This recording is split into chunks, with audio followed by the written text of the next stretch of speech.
Oh, we need a motion. The time is 6 p.m. We're going to call this meeting to order, beginning with the pledge. I pledge allegiance to the flag of the United States of America and to the republic for which it stands, one nation, under God, indivisible, with liberty and justice for all.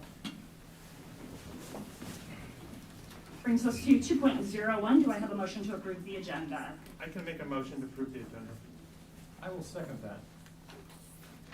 Any questions on said agenda? Roll call, please. Director Castro? Yes. Director Champion?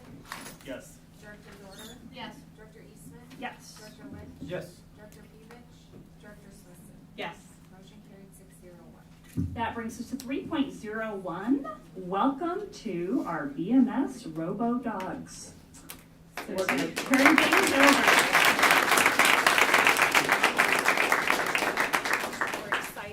We're excited tonight to have our two robotics coaches and advisors, Deb Crocker and Shannon Buddy, and quite a few of our middle school students in their very snazzy Robo Dogs t-shirts. We're so excited you guys are here tonight. Take it away. I just wanted to thank you guys for supporting our program. It means a lot to us here at middle school, and kids really enjoy working with the robot and doing some research. We are a competition this Saturday out in DeWitt, and if we're successful there, we'll move on to state and games End of January 27th. But thank you for your support. It means a lot to our school and me especially, Mrs. Crocker and her kids. Charlie, hit it. Hello, my name is Charlie and I am the assistant coach. I am here to introduce you to the middle school's robotics teams, the Robotics. First, we have our 5th and 6th grade school team. Asa, Elliot, Isaac, Jackie, Lena, Landon, Nikhil, and Jake, who's not here, so I feel an for him. They are here to present the innovative project. Hello, Mr. Lindgren. I'm Nikhil Siva from sports, and this is my sales team. And what if I told you that when delivering your Whitey's ice cream truck, we have a way to modify them to be more cost efficient and eco-friendly? Wow, you can make our trucks more efficient, eco-friendly, and save us money? Are you kidding me? We're not kidding you. All you have to do is add solar panels on your trucks to tire reefers and keep your ice cream frozen. Interesting. How are we going to do this? How does this all work? First, let's talk about cooling systems. As you probably already know, cold delivery trucks either with frozen or cold.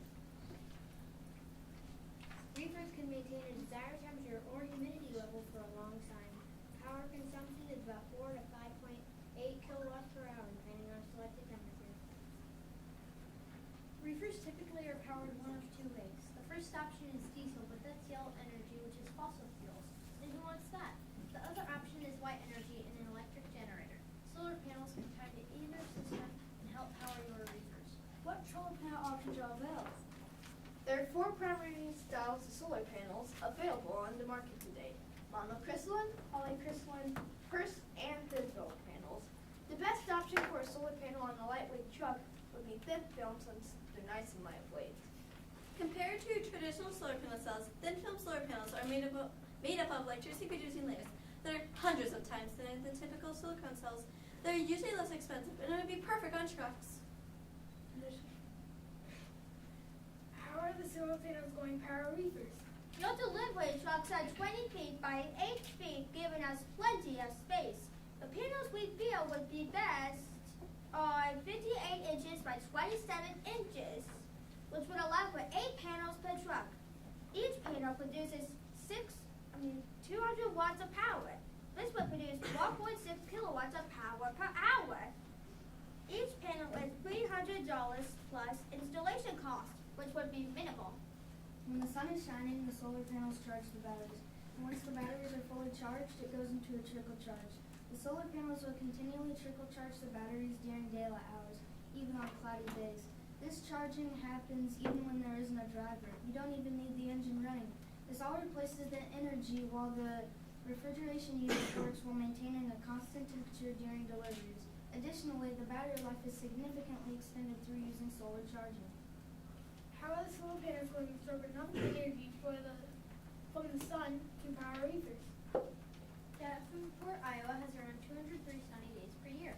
According to weatherspark.com, the Quad City's sunniest days of the year run from mid-June to late October. By putting the solar panels on top of your trucks, you will be able to absorb 100% renewable energy to keep your products cold.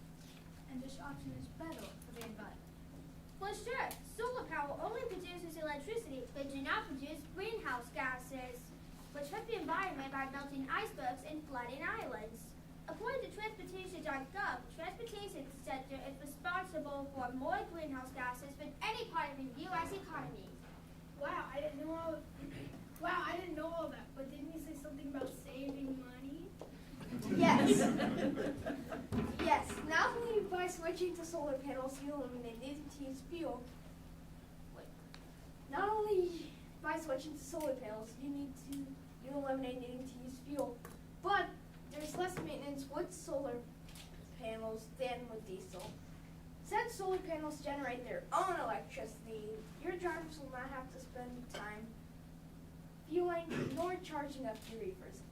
According to Jürgen Borkmans of Urban Ports and Transport Economics, by switching to solar panels, there will be 40% per hour. You will save 40% per hour in operation costs and 50% per hour in maintenance costs. Has this new technology been used with other companies? Yes, this idea is gaining popularity with some delivery services, especially in California, but not so much in Iowa. This is a reliable solution for the amount of trucks adding harmful emissions in the environment and will provide cleaner air for us all. We believe we need to incorporate this innovative solar charging technology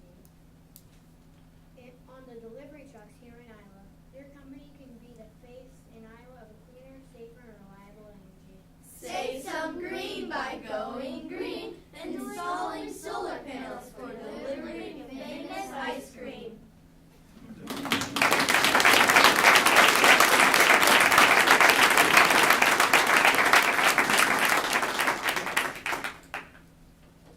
Wow. That is the first thought that I had, is wow. First and foremost, is it okay if we ask a few questions and give a little bit of feedback?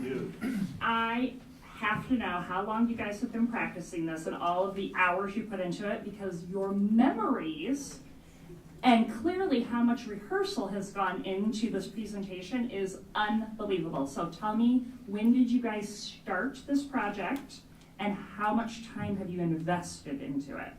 We have been invested into it for more than 1 month now.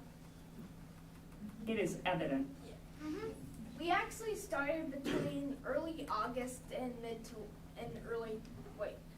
August and mid to early September. So that's way more than a month, definitely. Wow, okay. We meet twice a week, from 7 to 8:30. And is this what you'll be presenting on Saturday? Yes. Excellent. Other directors, questions? You obviously put a lot of research into this. What resources at your school did you use for your research? We have school computers that we're allowed to use, and during our personal hours we're allowed to look up and search for ideas, what we can use and what we should use. When is this being presented to Whitey's officially? No, I feel like you should actually be doing that. Because they might be open to this idea, because it sounded pretty fantastic to me. We actually tried to contact Whitey's by email, but let's just say they ghosted us. I think a few of us could send emails on your behalf. How did you come up with the idea? Was that a group think tank, or were there a bunch of options and you narrowed it down, or how did you do that? There's so many options, and it took us so long to narrow down on what we should do. We got so many ideas, and we all worked really hard together to find the right one. Thank you. Yeah, we started with nuclear. One side was divided on nuclear energy, one side was divided on hydro energy, that's not even close to what we have. But then next thing you know, we're like, nuclear hydro. Next thing you know, went to like school on solar, but then school on hydro. We spent like so much time, and then all of a sudden just went to solar panels on white ice cream trucks. I don't know. Well, the process worked. Yes. I was getting nervous when we couldn't figure out what something, so since we only had 10 practices lab earlier, I was getting so worried because we couldn't decide on something, but I'm glad we would now. I have a great feeling about DeWitt. I think you guys are gonna do very, very well. Thank you. And we are happy to win your best professional.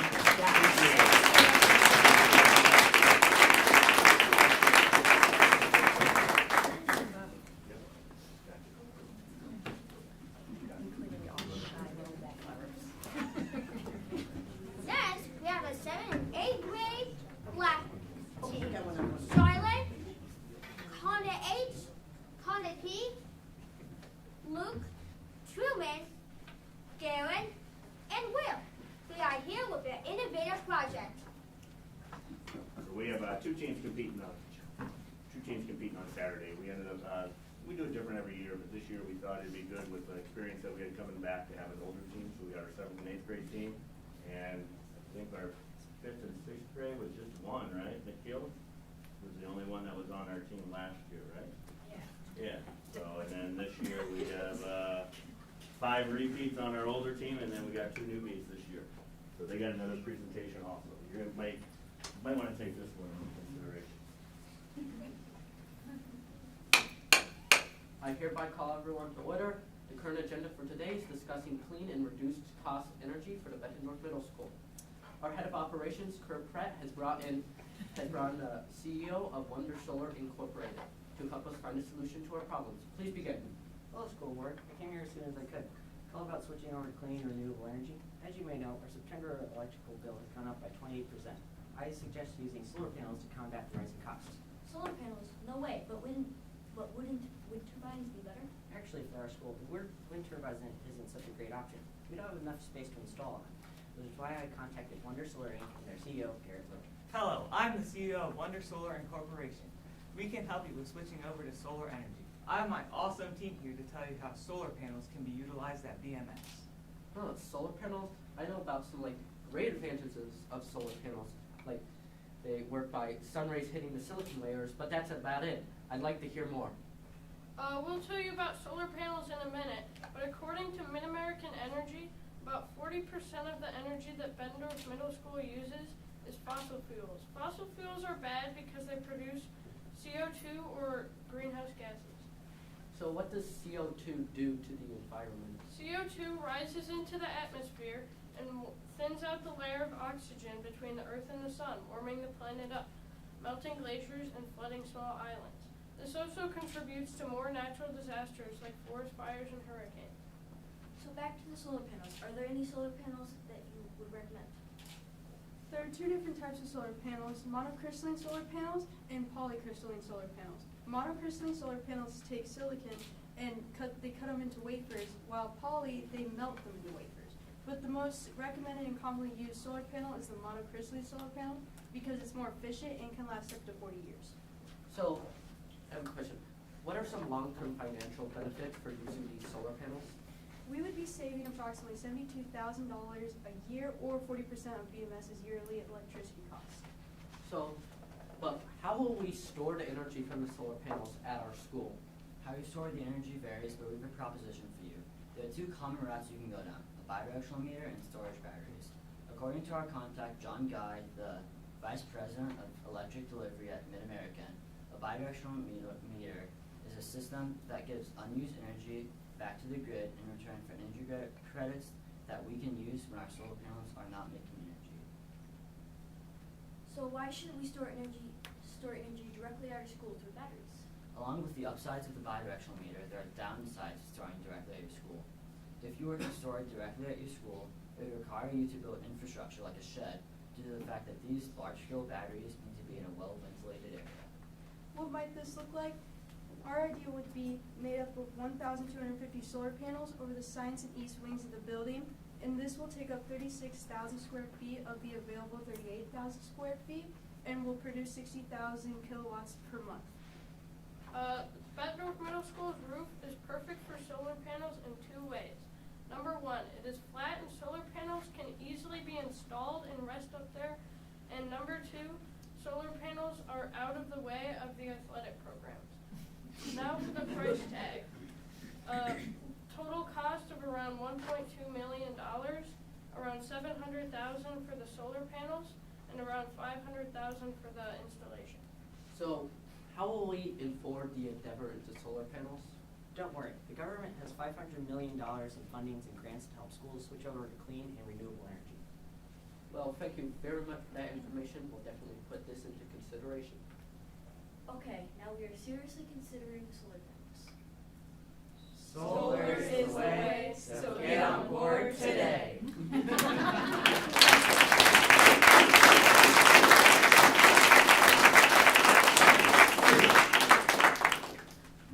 I'm hoping that the real Kurt Pratt took notes back there so that we can have these continued conversations. You guys are incredible, absolutely incredible. And maybe he's thinking about an internship program to propose. So I have a question. So this is your second or third, or some of you fourth and fifth, right, years on the team. What do you think are some of the most important skills that you have learned on this team? Definitely working together. If you can't work on a team, you have no hope with robotics. Can I ask a question? How do solar panels stand up to weathering like hail and wind, etc.? How do they tolerate those kinds of things? So the solar panels, the hail and rain can just slide right off and it won't stick to the solar panels. So you'll mostly protect. Maybe if it's like super big hail, it might damage it a little bit. Yes, also the silicon layers are not fully exposed. They're protected by a layer of glass, conductive glass. Thank you. Any other questions?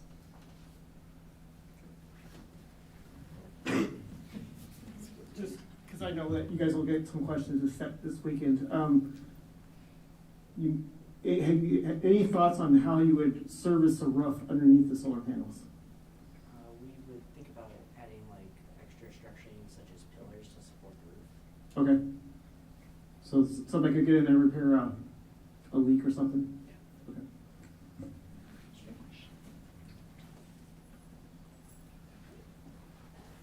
Anything else from our board of directors? Do you happen to know how long it would take for the solar panels to pay for themselves? About 30 years. Okay. Assuming we didn't get any grants, right? What? Assuming we didn't get any we don't grants. get any grants or anything. I guess the grant writers around here would probably be free. That's right. Thank you so Thank much you. for being Thank here. you. You guys continue to make us so proud.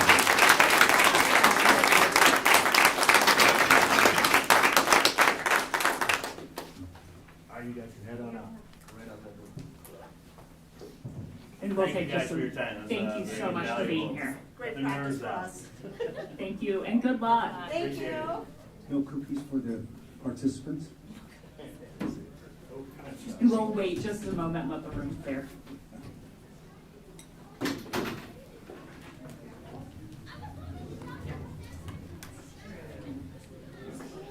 I know, they're brilliant. They're brilliant.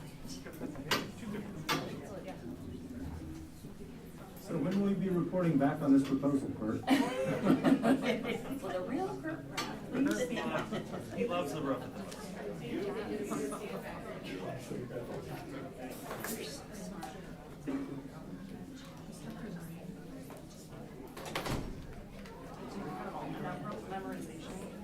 I know them. People that say school is any different than it was when I was a kid, you were a kid, it's totally different. All right.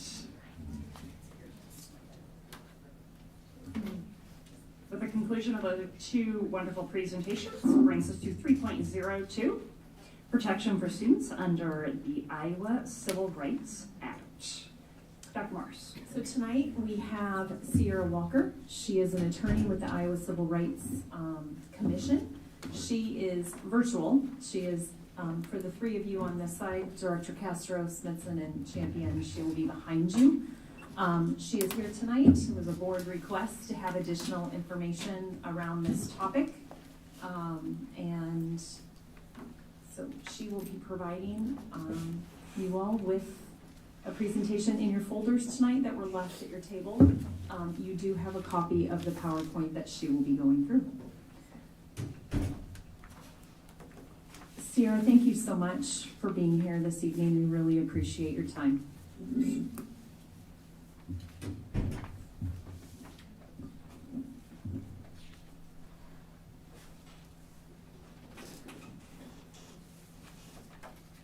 She's having sound issues.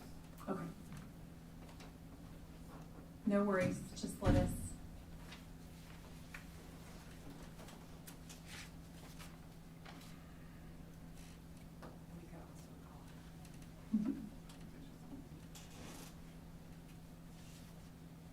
I Can think you you're hear us? still muted, Sierra. Can you hear us? If we can hear her, she may not need to hear I us. think you're still muted. You can hear us? There we go. Now I can hear you. Perfect. Apologies. No worries. Could you hear us? You could not hear me, correct? No, I could not. Okay, so I basically gave our board of directors and our audience an intro to who you are and why you are here this evening. And I let them know, I let our board of directors know that they have a copy of the PowerPoint that you will be going through this evening. And we have it up on one of our screens tonight. So I will let you take it over from here. We just appreciate your time and your willingness to speak with us tonight. Yeah, absolutely. So let me share my screen here so that we can. Oh, it says that I can't share my screen. We've got your PowerPoint presentation on ours. So Oh, okay, that's fine. I'll just talk through it then. Okay. That's fine by me. You So, may need to all tell right, us when to perfect. flip slides. So let me pull up on my end here then. Alrighty, perfect. So, greetings from snowy Des Moines. My name is Sierra Walker. I am an attorney with the Iowa Civil Rights Commission. I'm here to talk a little bit about protections for students under the Iowa Civil Rights Act. So our mission at the Iowa Civil Rights Commission is to end discrimination in Iowa through effective enforcement of the Iowa Civil Rights Act. So just as a brief disclaimer, nothing that I am discussing tonight should be construed as legal advice, nor does this create any sort of attorney-client privilege or relationship. I'm an attorney for the Iowa Civil Rights Commission, and in my capacity today, I'm only going to be addressing issues that fall within our jurisdiction. And finally, given our time constraints and the limitations of Zoom, I'm going to ask that you please save your questions until the end of the presentation. I will be addressing the questions that you submitted ahead of time in my presentation, but if you have further questions, yeah, feel free to just jot those down and we'll save those until the end of the presentation. So we're going to go over three things here today. So the first is to define sex, sexual orientation, and gender identity. Then explain protections for students under civil rights law. And then finally discuss particular issues for students who are transgender. And while we're focusing on trans students here, just know that everything that I'm talking about broadly with the Iowa Civil Rights Act also applies to other classes that are protected by the Iowa Civil Rights Act, which should be included in your pamphlet that you were given ahead of time, but it's things like race, disability, national origin, that kind of thing. So first, just going over some quick definitions so we're all on the same page before we get too far into the weeds here. So the way that I like to explain issues regarding gender and sex is with what's called the genderbread man. And this breaks down each individually. So first, we have biological sex, which refers to the organs, the hormones, the chromosomes that you have, and the sex that you are therefore assigned at birth based on those characteristics. Most people have either all female characteristics or all male characteristics. There are some people who are born with some combination of both, and these people are called intersex. So that is what we're talking about when we talk about biological sex. So with gender identity is then how you take those ideas with regard to your biological sex and sort of make sense of them within the context of society. How you see yourself fitting into gender roles, and how you just perceive yourself. So someone whose gender identity matches their biological sex is called cisgender. And somebody, when their sex assigned at birth doesn't match up with their gender identity, that means that they are transgender. I know one of the questions that the directors had was about how many people are transgender. Estimates can be a little hard to nail down, but somewhere in the range of 2 to 5% of the US population identifies as transgender, and that's evenly split between people who were assigned male at birth and assigned female at birth. Okay, so that's sex, gender identity, and then gender expression is about how you take both of those characteristics and express them to the outside world. Generally what we're looking at here is haircuts, jewelry, clothing. So you might have clothing like heels or dresses that are generally considered feminine, or you might have things like suit and tie, or maybe some baggy gym shorts that comes off as more masculine. And some people sort of mix and match those for a more androgynous look. And your gender expression may vary from any given day or from over the course of many years. It's just how you're expressing this to everybody. And then finally, as a last related issue, is sexual orientation. This is who you are attracted to, physically or romantically, and how that relates to your individual gender. So people who are attracted to people that are the opposite gender of them are heterosexual. People who are attracted to the same sex as them are homosexual. Usually we use the terms gay or lesbian. And then people who are attracted to both genders are considered bisexual. So that's the breakdown, the difference between each of these individual things as we get further into what civil rights law has to say about each of them. So talking about civil rights and education, I want to preface this with the fact that I know that people sometimes get confused about what the law is. So I think it's important to note that the law is generally split into two areas. So the first is written law. These are the laws that are on the books. We're talking about constitutions, statutes, rules, anything that's in black and white. And then there's also case law, which is how the courts then interpret this written law. So obviously when we're writing down laws and rules, we don't think of every single scenario. And sometimes we're not aware of all of the other laws that could intersect with it. And so case law is how the judicial system makes sense of written law and applies it to individual circumstances. So when we're talking about civil rights law in the education setting specifically, these are usually the laws that we are referring to. So on the federal level, there is the Civil Rights Act of 1964 and the Education Amendments Act of 1972, which you might know as Title IX. Both of these laws prohibit discrimination in education based on sex. And so I hear you wondering, how did we get from protecting sex to protecting gender identity under federal law? There was a series of cases culminating in this Bostock v. Clayton County decision that held that discrimination because of sex includes discrimination based on how you express your sex. So essentially, it's not just biological sex, going back to the genderbread man, it's also the expression of the gender expression. So for instance, it's a violation of federal law to fire a woman because she's not acting feminine enough on the job. Because the court ruled, well, you wouldn't fire a man for doing that, for acting in a masculine way, so you can't fire a woman for acting in a masculine way. So in Bostock v. Clayton County in 2020, the U.S. Supreme Court held that sexual orientation and gender identity are encompassed in Title VII's prohibition of discrimination based on sex. Title VII is specifically a part of the Civil Rights Act of 1964 that specifically applies to employment.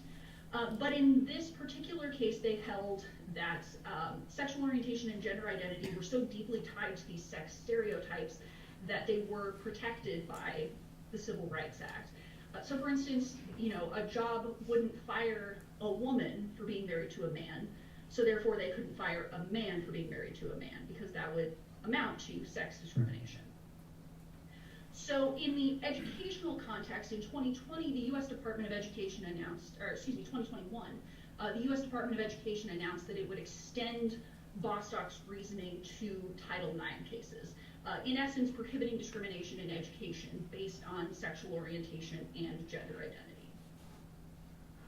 So that's on a federal level. I'm happy to say that on a state level, it's much simpler. Because the Iowa Civil Rights Act of 1965, which is what the Civil Rights Commission is charged with enforcing, prohibits discrimination in all of the areas that it covers, including education, based on sex, sexual orientation, and gender identity. Sex was added as a protected basis in 1970, and sexual orientation and gender identity were specifically added in 2007. So I know one of the questions that the directors had was how long these legal protections have been in place for trans students. The answer in Iowa is for at least 15 years these have been in place. So that's sort of the framework.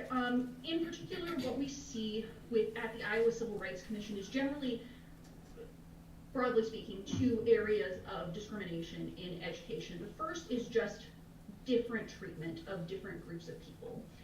So the ICRA prohibits discrimination in academics, extracurricular activities, research, occupational training, and other programs in educational settings. It intentionally casts a very broad net to encompass all things school-related and prohibits treating one protected class better or worse than another one.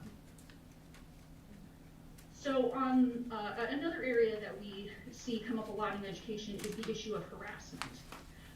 Bullying or mistreatment of any kind obviously is not okay, but there is some bullying that also rises to the level of being unlawful harassment under state and federal law. So when these cases come to the Iowa Civil Rights Commission, we look for 4 elements. The first is that the conduct was unwelcome, that it was not requested or invited by the student. Second was that it was based on a protected basis, meaning that the student was targeted because of a characteristic protected by the ICRA. So sex, sexual orientation, gender identity, race, disability, anything on that list. Third, that it affected the student's education, meaning the conduct was so serious or frequent that it was affecting the student's ability to participate at school and get an education. So when we're talking about legal harassment, we're not talking about, a single isolated bad joke or slip up with calling somebody the wrong name. It has to be sort of repeated in order to rise to the level of unlawful harassment. And then finally, in order to hold the school liable for this harassment, a person who comes to us with a complaint has to show that the school knew or should have known about the harassment and failed to take what we call prompt remedial action. Essentially that they did not take actions that were effective to stop the harassment in a timely manner. So that's what's covered broadly under the Iowa Civil Rights Act. In more particular cases, special considerations for transgender students. There are 2 main issues that come up when it comes to students who are transgender, generally. And for each of these, I've prepared some best practices as well as explanations for why they are important from a practical perspective and also from a legal perspective. So the first is with regards to names and pronouns. Everybody at the school should be using the pronouns and the name chosen by the student. This is a very simple way to make a student feel happy and accepted, and a student that is happy is more likely to do well in school, is more likely to attend school, and is less likely to have serious mental health outcomes. a gender support plan can be a really helpful tool for students, the school, and parents to all come together and talk about what exactly we want happening. It's kind of like an IEP, but for gender-specific issues. It goes through, what do you want to be called? What's going to go on your, what should we put when we're sending press releases about your achievements in sports, that kind of thing. What pronouns do you want to use? And it goes through different scenarios of, who should the student talk to if they feel they're being bullied at school?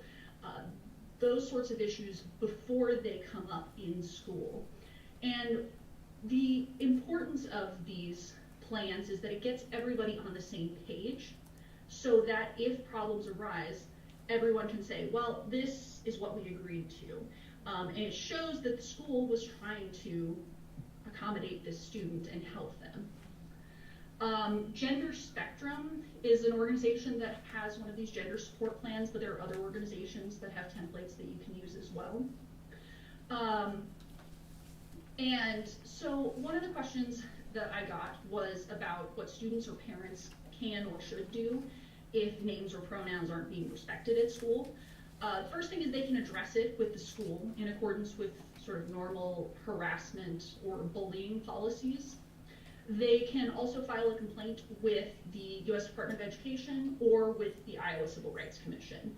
And so why using the correct names and pronouns is important for the school on a, from a legal perspective is that misgendering, that is using the wrong pronouns for a person, or dead naming, which means using the name that they were given at birth rather than their chosen name. So misgendering and dead naming, particularly if it's intentional and repeated, can amount to a legal claim of harassment based on gender identity under the Iowa Civil Rights Act and potentially under the Department of Education's rules as well.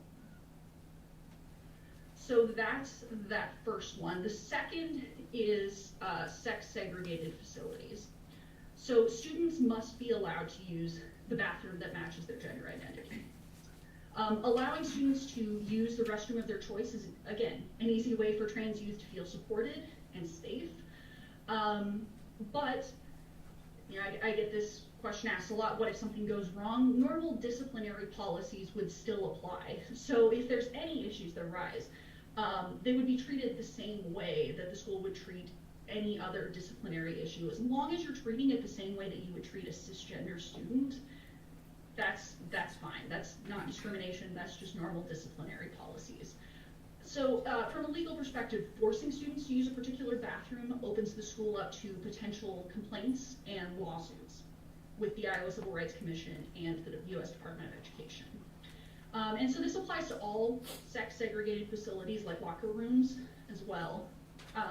The Iowa Supreme Court actually recently ruled just this year on a similar issue in the employment context. That case was brought by a trans man who wanted to use the men's restroom and the locker room at the Iowa Department of Corrections where he worked. The court said that the employer violated the Iowa Civil Rights Act by not allowing him to use the men's facilities. And they also said that forcing him to use a gender-neutral facility was not an adequate long-term solution. The Iowa Supreme Court also stated that concerns regarding whether other employees would want to share a restroom with him was, again, not an appropriate reason for him to be denied access to the men's restroom at work. Gender-neutral bathrooms can be a good way to making sure students feel comfortable. Having single-stall facilities eliminates a lot of those concerns. But they're not required.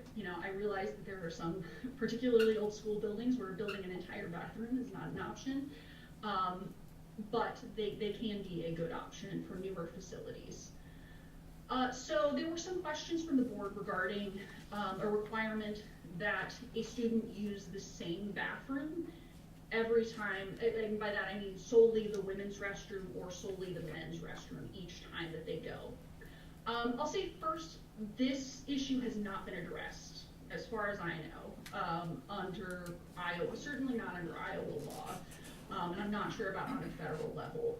But what I can tell you is from a practical standpoint, I would note that such a rule doesn't take into account the safety calculations that trans people make when they're using the restroom. You know, they might be looking at, how am I dressed today? You know, am I dressed particularly feminine? Or how, you know, who just went into the restroom? How do I feel about that? I might just take the path of least resistance and use the other restroom. This hasn't been addressed, but from a practical standpoint, that could be an issue. In that same vein, there were questions regarding what the school can do if they think a student is abusing these policies. Again, first I'll say this is not an issue that we have seen. I've not seen any complaints about this at the commission. I've been there for almost 4 years now.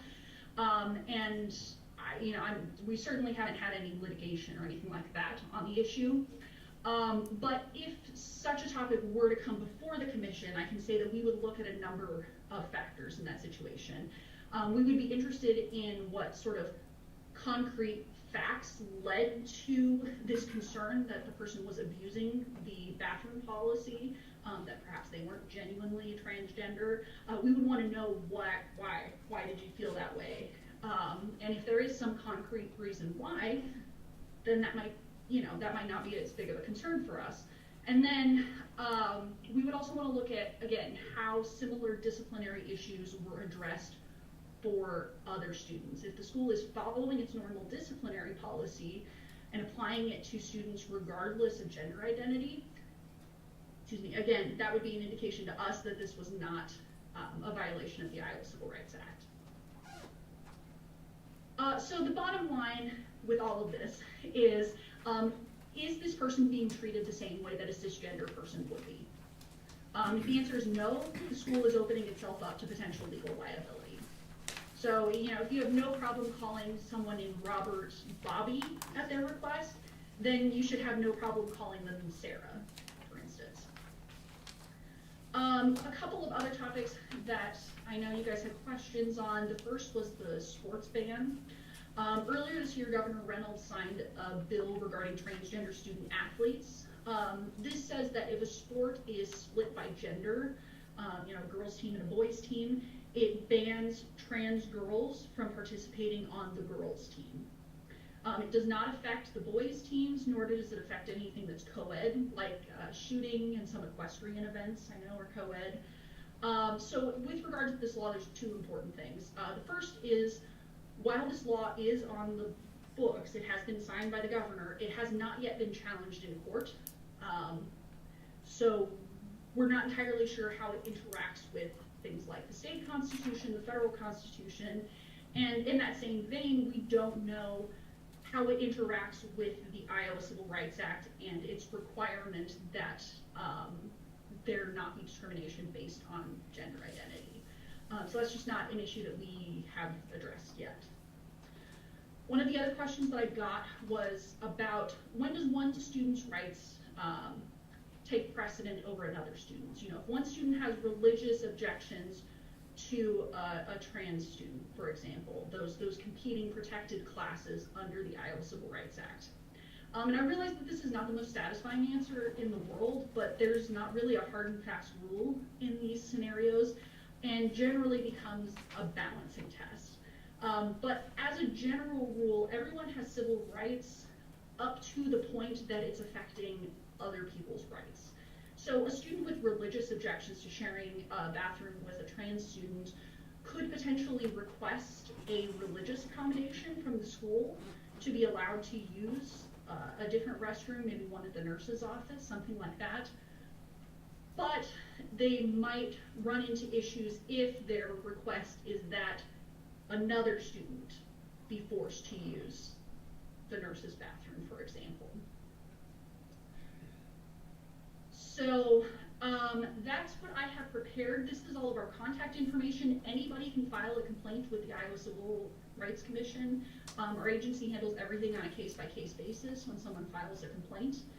You don't need an attorney or anything like that. You just got to fill out the form, and we will look into the case. So that's all that I have prepared. I am happy to take any other questions that y'all might have.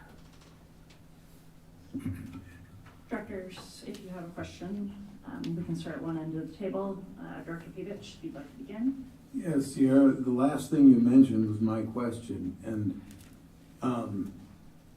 you're saying that because I didn't ask it on a religious level, I just asked it, if there is a girl whose mom and dad aren't comfortable with a trans female using the locker room, for example, when is the trans female's rights, when are they upheld compared to this person's rights who's not comfortable with this? And your answer was that the girl that's uncomfortable should maybe use the facilities in the nurse's office.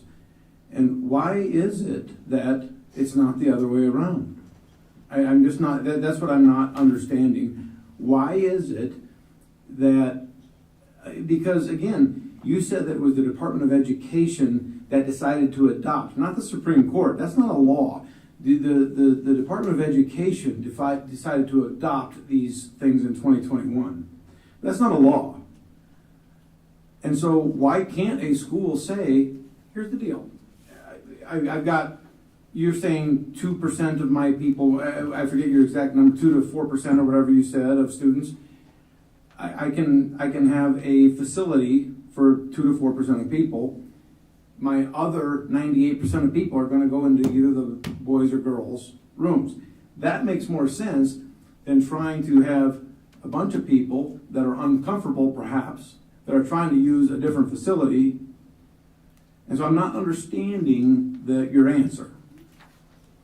Yeah, no, and I understand that concern. What I will say first off is that if the student's reason for not wanting to share the bathroom with a transgender student isn't based on something that is protected under the Iowa Civil Rights Act, then like religion, then it's not going to be something that we as the commission can handle.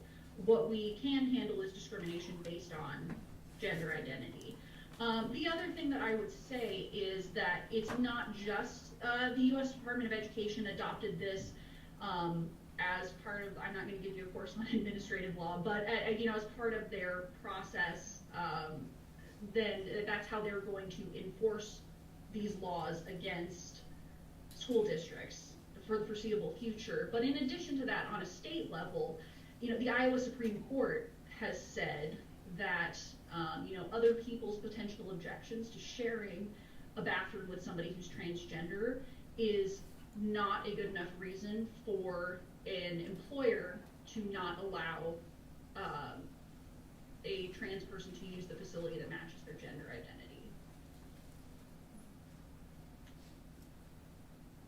And do you guys have a camera or something? I'm not seeing you folks.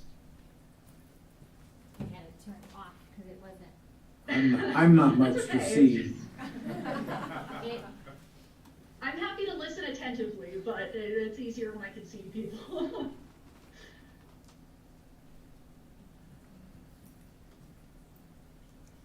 Any other questions from our directors? Director Dorder? No questions. Thank you so much. Thank you. This brought a tremendous level of clarity for me. Thank you. Director Champion. No questions. Thank you very much. Okay, thank you. Thank you for having me. I appreciate it. Director Smith. Hold on, I do have a question. So kind of going along that same thing, is there, and I know that I had submitted this as a question, but is there, you have said that other people's objections are not enough to make the trans person have to use a different bathroom.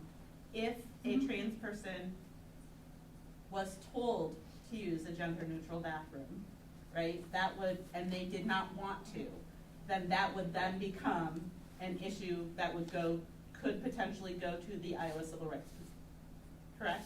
Correct. Because they are a protected class, correct? Correct. Okay, and one of the other questions I know that I wanted to know is, especially in a school of like 1,200, if there's one gender neutral bathroom,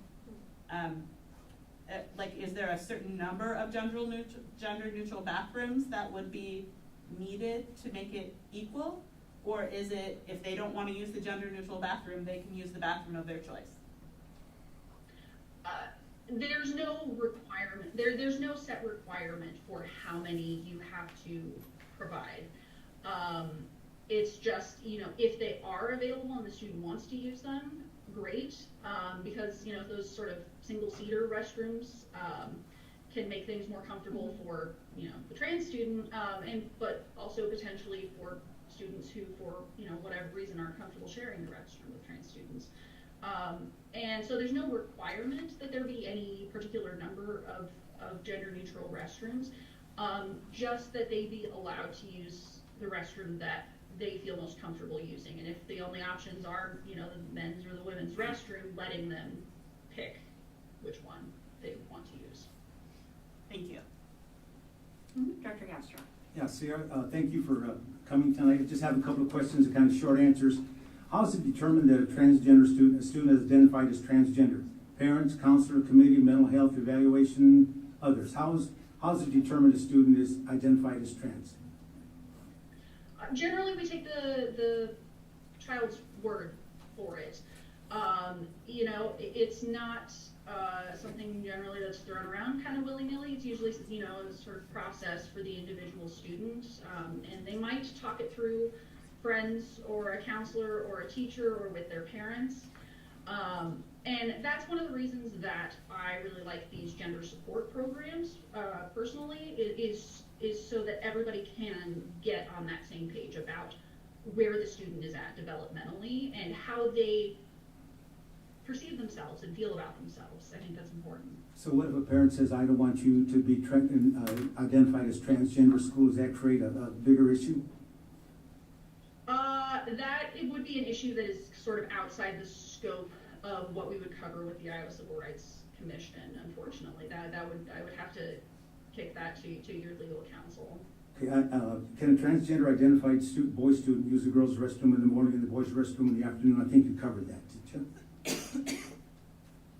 Yeah, I tried to. I mean, I would say potentially, if you know, if it could be that this, let's see, you said it was you know, if they're a person who was assigned male at birth, but is, you know, a trans woman, they might feel comfortable using the women's restroom, you know, first thing in the morning when there's not very many people in there, but, you know, they might go back in the afternoon and see, ooh, you know, a couple of people just went in there that I know are going to pick on me.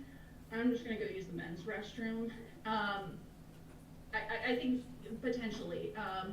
But like I said, if there's disciplinary issues, like if you think that they're abusing the bathroom policy, you would still be free to pursue that through normal disciplinary means, as long as you're treating it the same way that you would treat any other student. So transgender is just kind of a side note, transgender is just how a student feels about themselves mentally, right? Not physically, not biologically, not anatomically, not kinesiology-wise, but just mentally. Yes. Can a transgender boy enter and change in a girl's shower in a girl's locker room? So you're asking, so somebody who was assigned male at birth? No, yes, who just identifies as transgender. Maintains all the male characteristics. Can that person enter a girl's locker room and shower in a girl's locker room? If they identify as transgender, if they identify as female, then yes, under the Iowa Civil Rights Act. So they could go in and shower with girls then? Yes, they would be allowed to use those same facilities. Can a transgender boy dress? And again, I'm sorry. oh no, I was just going to say that it's not an issue that we have encountered, frankly, at the Civil Rights Commission. We've not. I'm not aware of any complaints that we've had, and we've certainly not had any litigation or hearings or anything about issues regarding sharing facilities. So these are all questions I submitted earlier that I'm just not asking them now. So can a transgender boy identify as a boy one day and then identify as a girl the next day?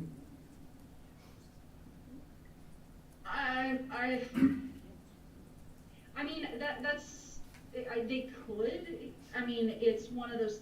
That's Sarah, can I interrupt just for a that moment? we would Could you please cover, refrain from for the the Iowa conversation? Civil Rights Commission's purposes, but I'm gonna ask you to refrain. This I is mean, it's a do very this. fact-based I can't do this. scenario. This is So I'm this not is wrong.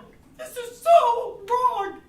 This makes no sense. Can you not disrupt the meeting? No, I am going to because you know what? I am a dedicated parent to this school. At this moment, I'm going to call for a recess and based we're on going to leave the people's room. feelings. Call for a recess, we're leaving the room. This is so wrong. We will resume the meeting in a moment. You know it.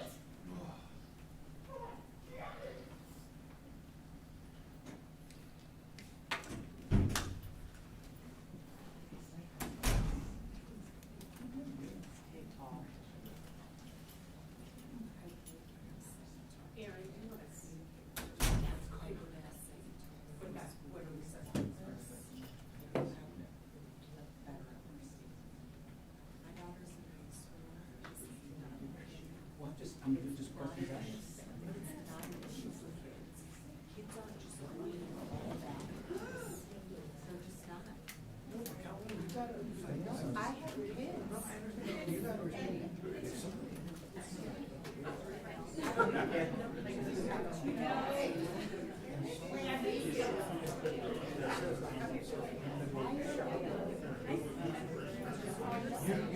Your daughter's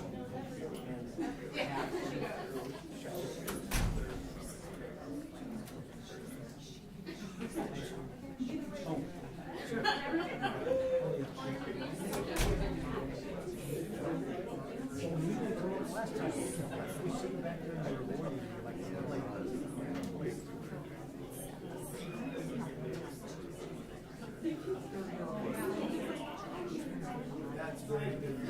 A boy.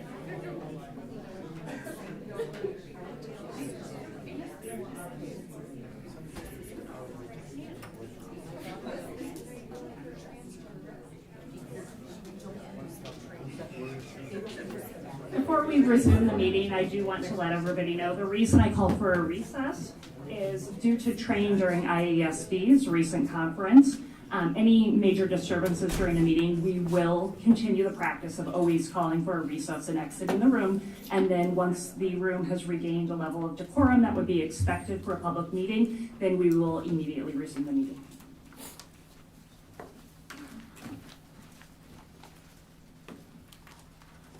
Hey, Paul, just remember on Zoom, there's usually like an internet delay. Like, so she's talking, like, just, it's like talking, and just make sure you give it a couple seconds, because what happens is she quits, and then you try to talk, and then the microphone's auto mute and stuff, and then it won't get through to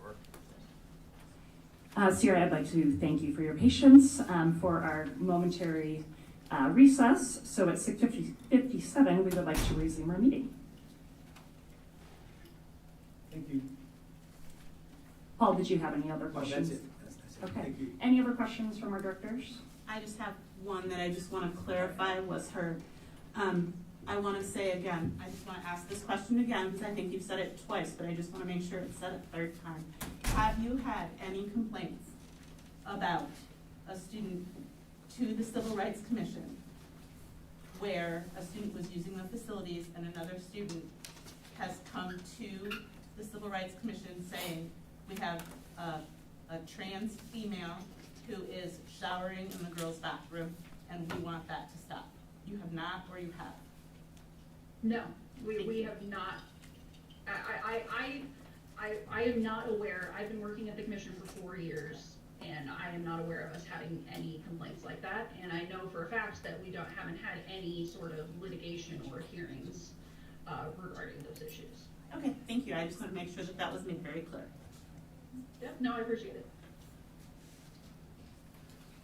All right, any other questions? All right, thank you so much for oh, sorry, go ahead, Richard. It's taking a minute. This is actually following up on what I think Director Castro was partly may have been concerned about.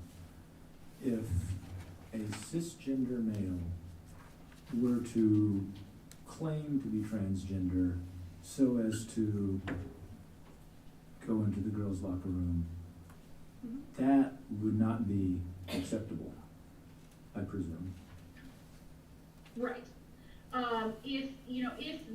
Like I said, I think if a case like that were to come to the commission, what we would look at is, say for example, there was a cisgender man who said, I'm gonna go use the girls' restroom, then the school disciplined him for that, and he filed a complaint with the Iowa Civil Rights Commission. What we would look at is, why did this happen? What reason did the school have to think that he was abusing this policy by using the wrong facility? And were they following the disciplinary policy the same way that they would if there were any other, disciplinary issues of a similar magnitude? But who would call that student out? Who would call him out and She's say, speaking with the microphone. yeah, sorry, who would call that student out and say, I think you're abusing the system? I don't know anybody that would have the nerve to do that, because then you're looking at facing your commission if they were wrong. Who would call him out? I'm afraid that's outside of the scope of my. But that's the difficult part here. And that was the whole crux of Paul's questioning, is that if somebody, and it's not gonna be the high school, it's gonna be the middle school, where these kids are a little younger and, it's, I don't know, they're good questions to ask. You haven't had any cases yet, Because I don't know who would call them out. I think it would be pretty clear. I don't think it would be difficult to call them out. And the expectation would be, just like any other student, that the administrators would handle the situation promptly. Just to follow up, what if we said that I feel like a girl today and I'm gonna go into the girls' restroom? Can that just be spontaneous like that? I think you would find it very few and far between that any middle school student is going to say, I feel like a girl today and walk into a girl's bathroom. Maybe on the bed. Because it will follow them. It will follow them the rest of their middle school career. If a kid is going to go into a girl's bathroom and say, I am a trans woman, that child 100% is making that decision on purpose. Okay? If they are saying, I am going into the girls' bathroom, they know that that will follow them 100%. I've been in a middle school for 25 years, and I have never ever seen a student say, I feel like a girl today, so that they can go in and watch girls go to the bathroom. It does not happen. And I also know students who are trans females who think very long and hard before making that decision to walk into a girl's bathroom. It is not an easy decision for a person to make. Never. And it is not something even kids take lightly, because they know 100% they will be teased, they will be talked about, they will have things said to them, they will be pushed in the hallway, they will be called names. And I know this 100% from experience, Paul. Personal experience. Oh, I believe you. Just on a bet or a dare or a challenge, here's $10 if you go in and do it. You're creating situations that simply are. Just If that happens, that's a disciplinary action, because that's what I'm when trying the to find kid gets out. called out for it and says so-and-so, bet me to go in there, then the school deals with it. That's a whole different situation. Then that's what we're trying to find out. What if that happens? Right, and actually Sierra did cover that in the presentation, that they should be treated like any other disciplinary action we would do within the district, and it would be the expectation that administrators would immediately intervene and apply appropriate disciplinary action that we've created through the matrix over the last year. But creating these fantasy situations that frankly... I don't think it's fantasy. I think it could possibly happen. I disagree with you calling it a fantasy. And if it does happen, we will handle it through our disciplinary process.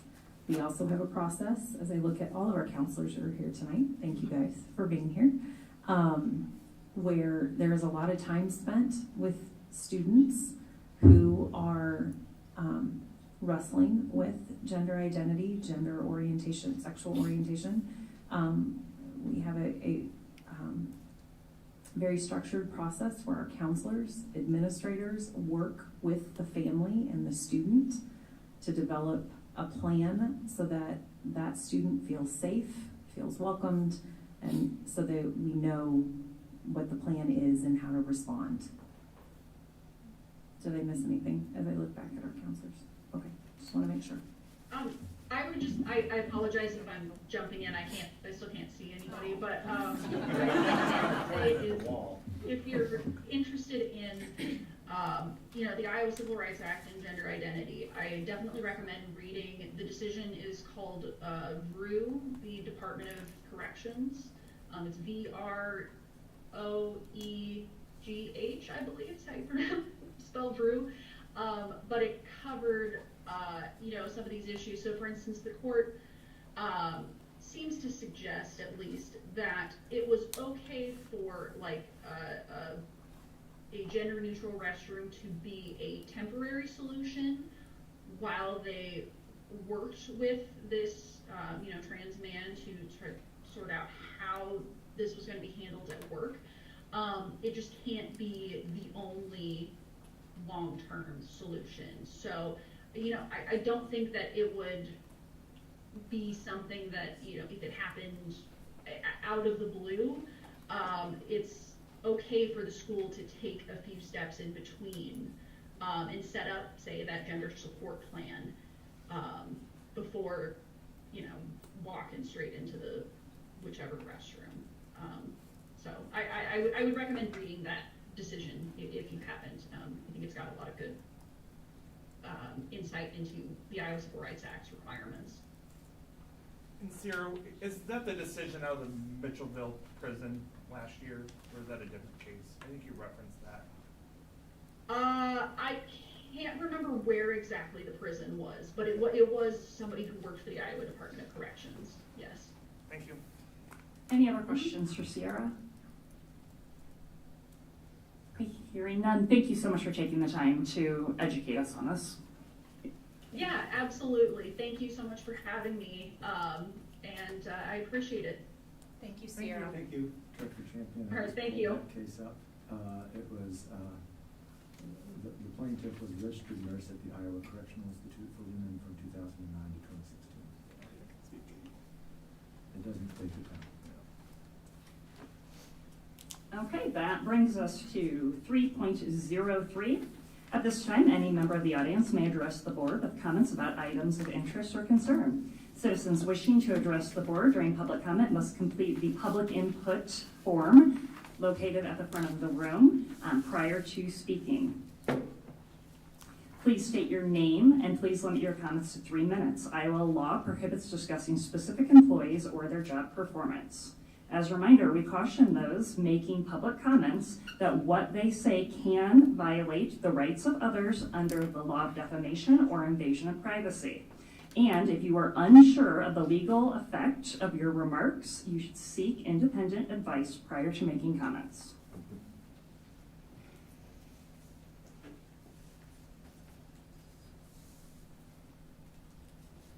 Okay, moving on, 3.04, board shared communication. We'll change it up today. Dr. Champion, we'll begin with you, sir. Wonderful. This afternoon, I had the pleasure of, there was the Winter Wonderland dances at Bett Middle School this afternoon.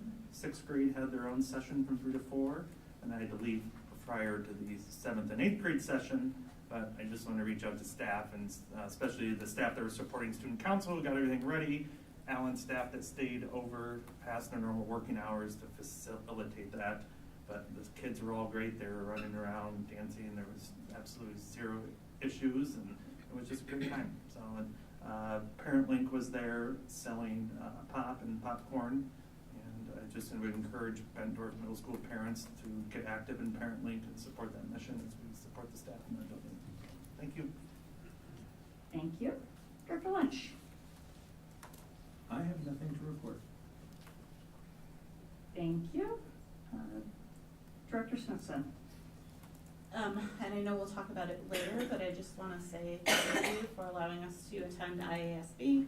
It was a really great session this year. Amazing speakers, really made you think. I learned so much at that. New laws, new things coming up, things that other school districts are doing that are innovative, how they handle things. It was just a really great time. I've also heard some great things happening at the middle school. The dance, I think, is a great idea. I love that they split it up into 2 sessions because that many students can be difficult to manage at that age group. But I have really seen some really great things going on at the middle school.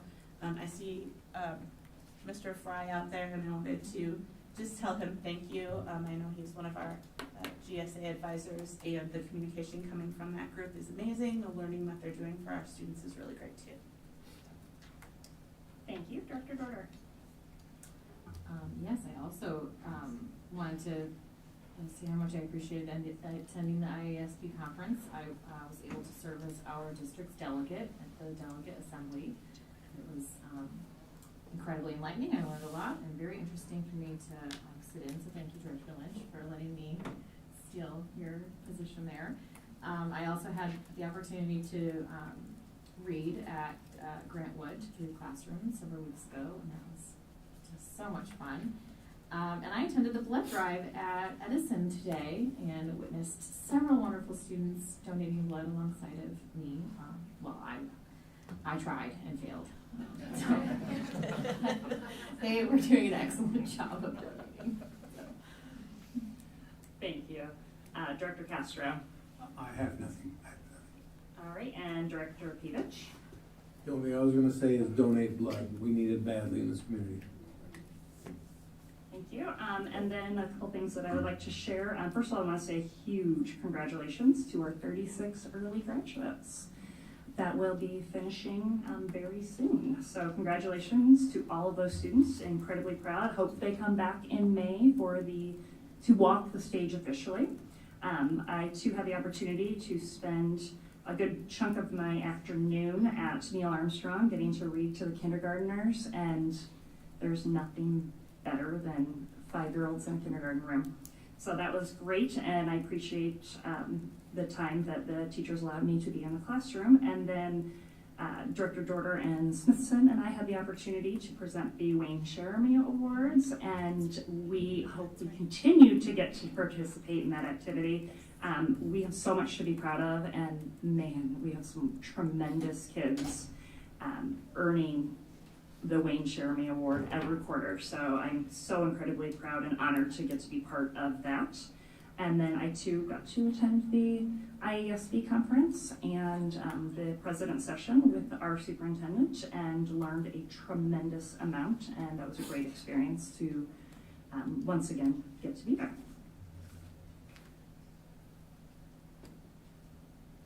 Moving on to 3.05, we will turn things over to our superintendent. Thank you. Good evening. I'm going to start on kind of the low and then we'll end on the high.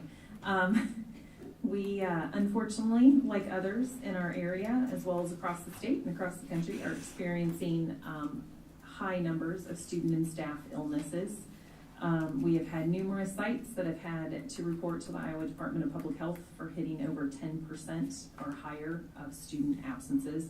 We've been as high as 16% at a building, and we seem to be averaging 10 to 13% at least a building on a daily basis. The good news is we recover a day or two later and that building comes back down. But we appreciate the support from our parents that when their children are not feeling well or have fevers, that they're keeping them home so they can get well and heal, and then also try to help that spread. And for our staff, we want you to have the time to get better.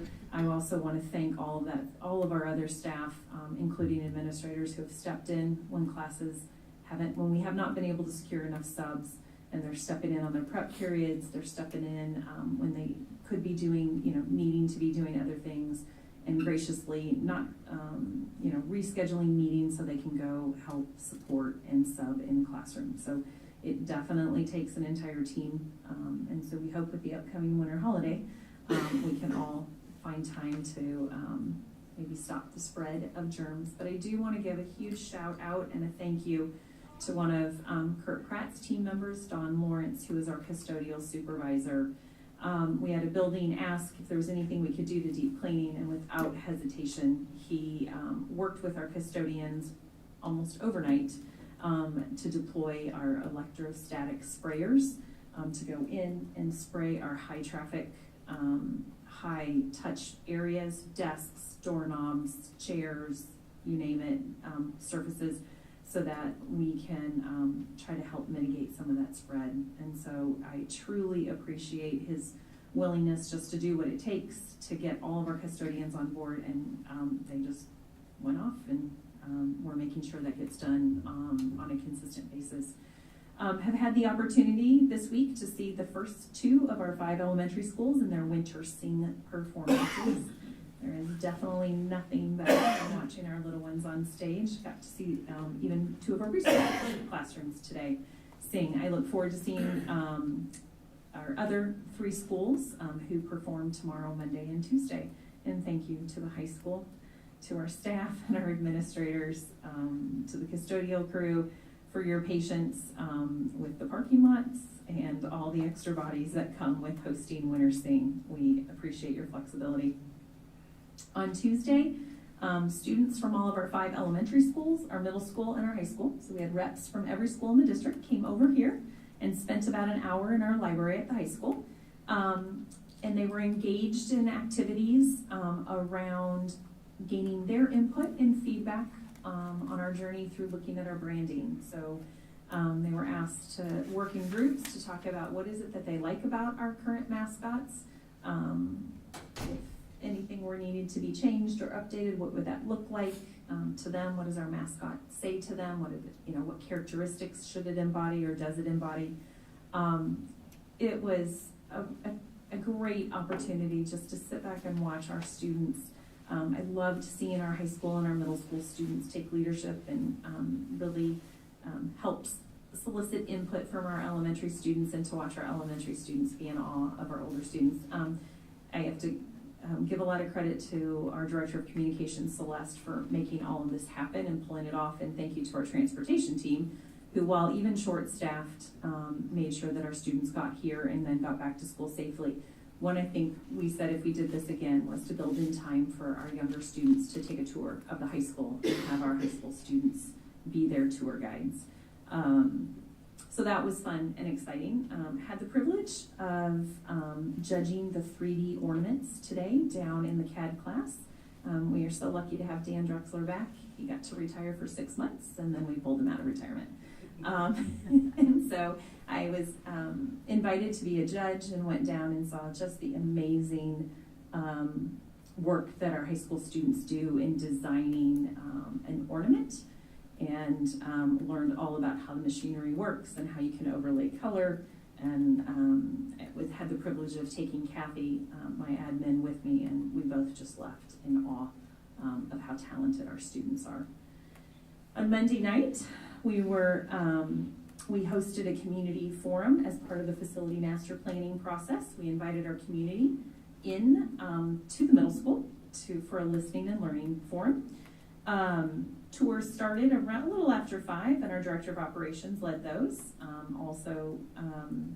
And then our attendees had the opportunity to rotate through 4 different presentations. So they got to hear some information on district and process overview, our existing building information, like what are our current facilities, what are our challenges, what are our strengths, the facility master planning options that have started to come up through the committee's work, and then financing.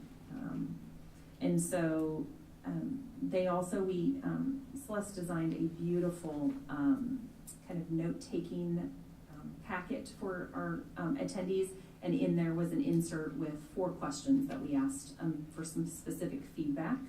And we look forward to sharing that with our board at Monday night's board meeting that is solely focused on the facility master planning process, and getting some direction from you all, getting you up to speed on what's been going on, but also then talking next steps. I want to, today, as all days, it was busy, but I will tell you, 2 of our special ed teachers definitely knew I needed a visit from students in our high school.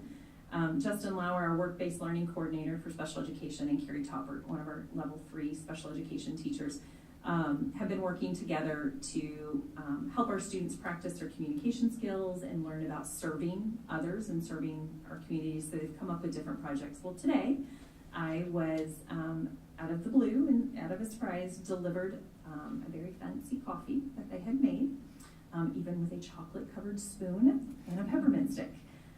They definitely knew I needed that caffeine, and that picked me up this afternoon. And so I had a great time just talking with our students and learning a little bit more about them. One is I'm very excited to join, I think it's Project Search next year, and has been doing work at Fairway. I know I'm going to miss all of them, but some custodial work somewhere at Fairway, and then I'm blanking on the third business partner in our community. And so that was just fun to see him light up as he shared with me what he is learning in each of those experiences. We had hoped to bring you an update on Edison tonight. However, just recently, over the last week and a half, some properties within our boundaries had presented themselves, and so we have been exploring those as potential options. So we hope to have that wrapped up over the next couple weeks and then bring you some additional information in January. Later on the agenda, next in the consent agenda, there's a couple contracts on there. One for a website and called Aptogee. We had a bit of a scare. I'm looking for our director of technology and our director of communications a few weeks ago. Our website finally went down. But thanks to a local partner, the work of Kevin Salins and Aaron Pesca, our network administrator and director of technology, they worked around the clock to get it restored so that it will be functional, so we're not down. But it was a good sign to tell us we need to keep looking. We have done some interviews. Celeste did a lot of research, and we have found a company that we would like to engage in to rebuild our website this summer, and they actually have an app that can be built for our school district, so it would allow parents to have much easier access to the calendars, to other things that when you have to go to the website and on your phone maybe not as easy to navigate. So we're excited about that feature. Why it's coming to you so early is in our conversations and negotiations with them, if we were to get board approval of this contract before December 31st, they've reduced our startup costs by 50%, and we were able to reduce our annual fee by $5,000. And so in our effort always to be good stewards of the dollars that are given to us through our taxpayers, we felt this was an opportunity we could not pass up and wanted to get that in front of you tonight. And then I don't think I say it enough, I have the privilege of meeting with our executive boards of our PTA, PTOs, and boosters on a monthly basis, about every 4 to 6 weeks. But I don't think I get to say it enough of how appreciative we are of their ongoing support, from feeding our teachers to ensuring that they get little treats along the way, and just supporting all staff at all of our buildings, raising money to get additional resources in our classrooms. They just do an outstanding job, and without their partnership, we couldn't do what we do. So I just want, as we get ready to go into the holidays, I wanted to thank them again. And I want to echo Director Eastman's congratulations to our early graduates. We definitely wish them only the best as they move on to their next endeavor, but we really want to see them come back in May for graduation. So thank you. That is it for me. Thank you, Dr. Morris. Brings us to 3.06, BEA report. Welcome, Kate. Thank you. Good evening. We are getting ready to send our staff and students off on winter break, and I think most of us are ready for it. The elementary schools have their winter sing programs this week and next, and I was able to attend Mark Twain's today. It was great, as I'm sure they all will be. Last week we held our monthly BEA meeting, and earlier this week we participated in roundtable with central administration. We are continually working to gain clarification on issues that have been brought to our attention and have been working to support our members in instances throughout their workday. We are looking toward the new legislative session beginning on January 9th and are hopeful our state sees the value in investing in our students and funds our schools appropriately. The 2023 ISEA Legislative Conference has opened for registration, and we are encouraging our members to sign up to attend virtually on January 28th.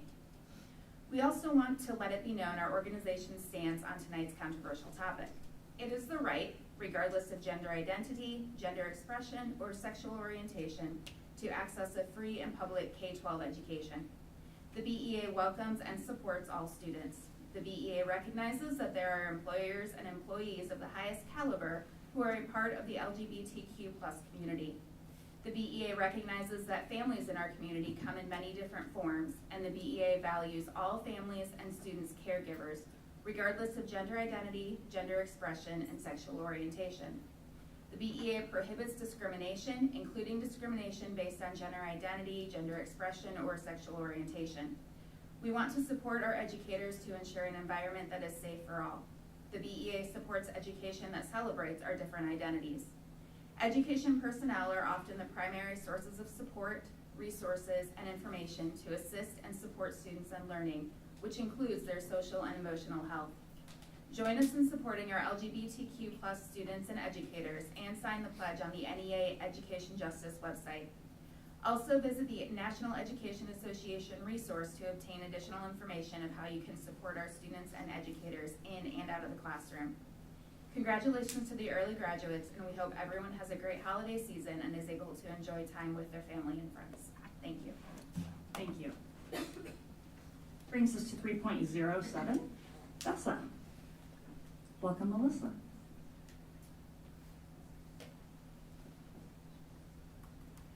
Good evening. Calendars are filling up with learning opportunities for our members in 2023. As Kate said, the ISD Legislative Conference will be held virtually on January 28th. The NEA National Leadership Summit will be held March 10th through 12th in San Francisco, and the NEA ESP National Conference will be held March 24th through 26th in Seattle. All of these conferences provide our membership with training opportunities to further our growth as an organization. Kathleen Van Horn and I will be attending the ESP conference in Seattle, and I'll be attending the virtual legislative conference, and I anticipate several other members will also do that virtually. And I also anticipate we'll have members at the Leadership Summit. Our peer mentoring program team continues to work for our pilot program and anticipate being able to roll out the pilot program for the 23-24 school year. The range of illnesses this winter has come at us full force, and it feels like everything is going around all at the same time. I'm sure you can guess where I'm going with this. The need for guest staff is more important now than ever. Please consider becoming a member of our guest staff team. We are in need of guest staff district-wide. Teachers, secretaries, paraeducators, bus drivers, custodial, or food service. Our staff need to be able to stay home when they're sick and will rest easier knowing their position is able to be covered when they're out. To add to what Dr. Moore said, I also want to thank our staff district-wide for pitching in to help cover colleagues when we're unable to secure guest staff. On behalf of the building secretaries district-wide, we are very grateful for your willingness to pitch in. I want to reflect for just a moment on the major impact that our staff and curriculum offerings have had on students at Bettendorf High School.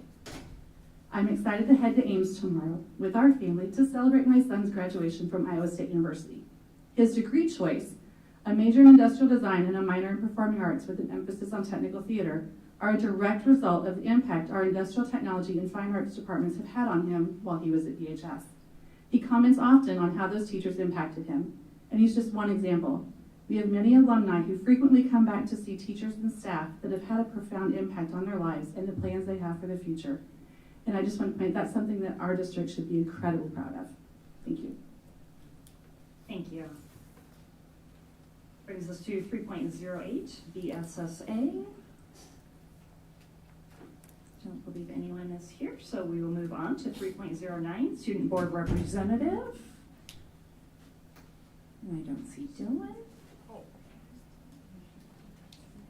Okay. Oh, that is because Dylan entrusted me with his report tonight, and I knew there had to be an answer. I knew there was no way it was going to be quiet. There had to be something. Although I saw Ethan Geefman today at Hy-Vee, and he probably would have filled in if we needed him to. So. Probably. So give me just 1 second. I apologize. I thought Kathy had put it in my folder, so if you give me just a minute, I'll find it. I always look forward to it. I know, and here it is. Right. Okay. Whew. Bullet pointed and everything. Dylan, I am so sorry. No, they have a student council event tonight. They're doing their presentations tonight, and he needed to be there. And so he entrusted me and almost fell down on the job. So I'll make sure I own it to him. Anyway, this is a report that Dylan shared with me and he wanted me to share with everybody. Good evening. I'm sorry I was unable to attend tonight. We are having a student council presentation leadership night. Luckily, it's a pretty short report this time. We have, I know, thank God for me. You don't have to listen to me that long. We have officially made it through homecoming and hunger drive season, so now our focus will be on the dance marathon and other winter events.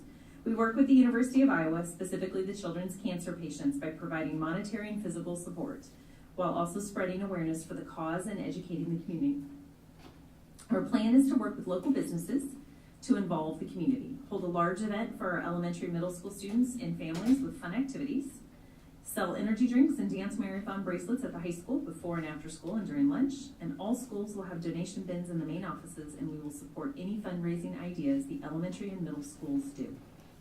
All dates will be announced soon, probably around February. Events will be held, and we are currently requesting facilities. I will talk further on this at our next meeting. Just some other reminders and notes. Bettendorf High School Holiday Market will be held tomorrow, Saturday, I'm one day off, in the high school gym. This event has almost 20 small businesses selling merchandise and gifts available for purchase for the public. Help support our local businesses and student council by spreading the word.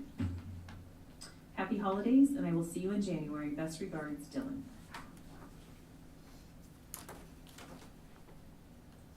Thank you for that. I think he'll forgive you. Okay. Brings us to 3.10. I feel weird presenting this one. I would like to recognize the board. On November 17th, the Iowa Association of School Boards presented the annual board awards to board members who dedicated time and effort to learning, advocacy, leadership, and service projects to expand their knowledge and skills for better governance. Of the 112 school boards and area education agencies, there were 112 school board members and area education agency board members who were recognized for individual achievement awards, and among them were myself, Joanna Dorder, Richard Lynch, and Linda Smithson. And then we were also awarded the School Board Award. Only 15 school boards received this, and it is considered a very prestigious award. So I would like to thank our board directors for all of the time, energy, and effort you guys put in as a team, working toward better governance. And I look forward to us repeating year after year, earning this acknowledgement, both on the individual level as well as the board level. So thank you for that. Moving on to 3.11, our superintendent was also honored at the IASB conference. She was one of only 17 superintendents that earned the Individual Achievement Award at IASB, also for continuing her education and opportunities for service learning. So thank you, Dr. Morris, for working alongside our fellow boards of directors in continuing our education and learning to be better leaders of our district. Moving on to 3.12, we would like to give actually is he here today? Is Spencer here? No. Oh, bummer, okay. But Celeste, thank you for putting this on the website as well, because that is where I first learned of it. I would like to say huge congratulations to BHS science teacher Spencer Messick. He achieved the National Board Certification in Science. This certification is considered the most prestigious professional certification available, and the fact that he has gone through the time, energy, and effort to acquire the certification speaks volumes about his dedication to not only our children, but our district, and huge congratulations for him earning this achievement. And if you see him tomorrow, please let him know that we did mention it at the board meeting. I wish he was standing at the podium so we could ask him questions on this. So about science, yes. So big congratulations to Spencer for that. brings us to 3.13. We had a number of students who had a fall letter of intent signing, and we will go through them. We would like to congratulate Dave Miller, Sarah Brewer, Brianna Caffrey, Navy Clark, Megan Harrison, Emily Rigdon, and Keaton Weaver for all committing to continuing their education at various colleges, and their signing that took place on December 14th. So congratulations to all of those students. Brings us to 4.01. Do I have a motion? I will make a motion to approve 4.01 consent agenda as presented. I will second that. Any questions regarding? I don't have any questions, and I don't want to open discussion, and I Thank know you. that sometimes they get pushed to the consent agenda. I just want to note there's 4 donations in here, and 2 of them are from individuals, one through a foundation, but one of them for fine arts, one of them's a business donation to the Robotics. We have somebody donating to a negative lunch account, and then we had a local business, Roll donate $500. So I just want to mention that there's individual donations there and then businesses, but stuff like that is so important to these individual components of the district. So Thank you, Director Champion. I just wanted to recognize it. Roll call. Director Champion? Yes. Director Dorner? Yes. Director Eastman? Yes. Director Lynch? Yes. Director Fevich? Yes. Director Smithson? Yes. Director Castro? Yes. Motion carried 7-0. Thank you. That brings us to 5.01 PBIS National Conference presentation. So, you're okay. Okay. Tonight, we have our Director of Student Services, Mrs. Allison, and counselors, teachers, our SCBH coordinator, administrators here to kind of share their experiences. We had the opportunity, the National PBIS Conference was in our backyard in Chicago. As part of the 2 grants that we have around social emotional, the therapeutic classroom, or the therapeutic grant that we have focused developing supports and services at the middle school, as well as the other social emotional grant we received from the state to support professional learning in this arena for our staff in the district. We had 2 opportunities in October to send 2 different teams. In early October, one team went to the Iowa Best Conference, and this team before you tonight had the privilege of attending the National PBIS Conference in October, and they wanted to share some of their takeaways and insights that they gained. So thank you guys for being here tonight. Thank you, Dr. Morris. You kind of covered what I was going to cover, so well, you bam, I owe you. That's fantastic. We took 12 members, including counselors from all levels, administrators, instructional coaches to PBIS. This was the 25th year anniversary for PBIS, and that started 25 years ago with Individuals Disability Education Act, and they had 3 main priorities moving forward. And that was a priority in the instruction, in reading instruction, early intervention, and PBIS. All of those are addressed through our multi-tiered systems of support. And this specific conference that we went to really focused on PBIS. It is through that PBIS that students learn routines, teachers get to have kids fully engaged in classrooms because they know what to expect, and they're taught how it looks not only in the classrooms but throughout the buildings, and they use all of this to help not only the teachers be successful but also students be successful from the start of the day to the end of the day. So I'm going to turn this over to the elementary staff next, and they are going to share their takeaways.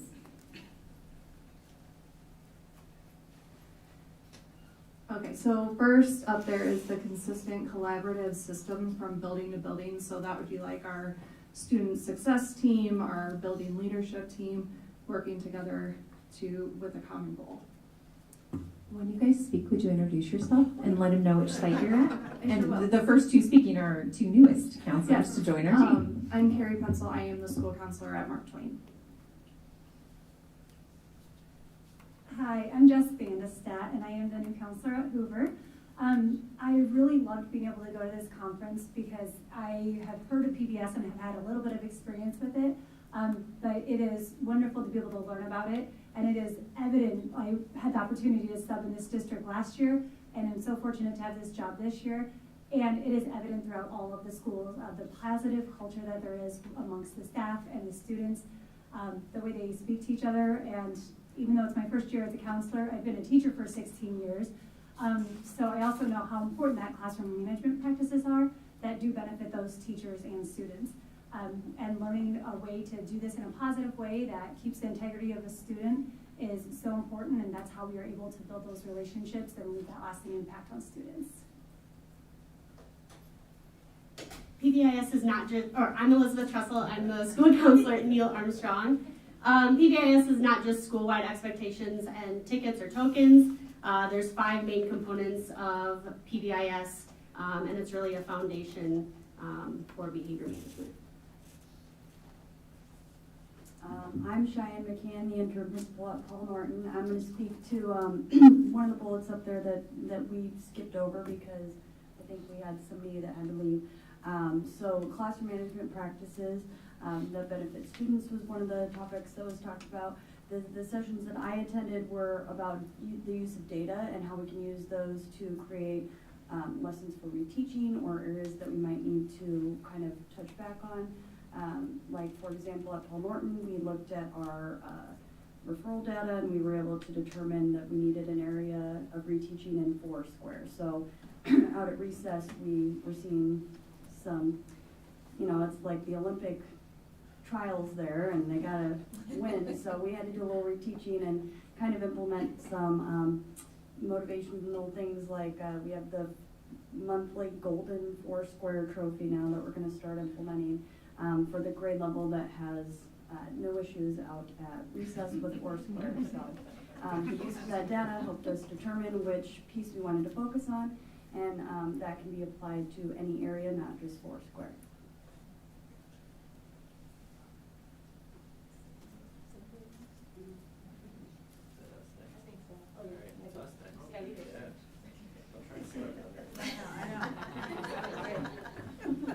Hi, I'm Scott Shaw, counselor at the middle school. Conrad and I both went to some of the same sessions, and so we picked a few highlights from ours.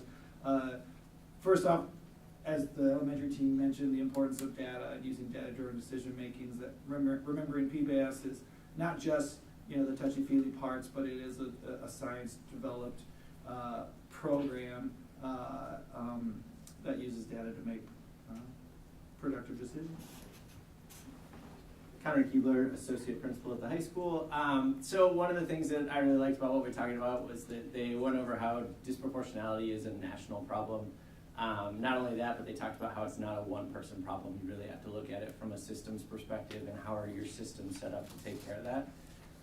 The other part that was discussed that was eye-opening or at least effective for me was looking at the need to really bring your community into that decision-making around some of those systems. So your system is only as good as what you're putting into it. So we need to have the data, but then we also need to take into account what our community is saying, and engaging the students in that learning and also the feedback part.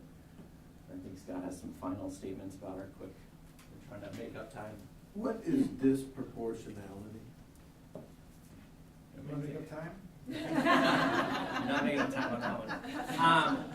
Disproportionality would be so it would be that there are more, it would really be looking at discipline and some of the things that are happening within certain groups of students. So it's disproportionately affecting our minority groups.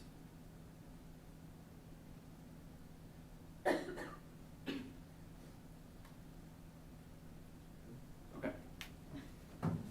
The final overarching theme of all the sessions we went to was just making sure that our PBS, our systems and our practices, working to empower all students in our district, especially those underprivileged and marginalized students.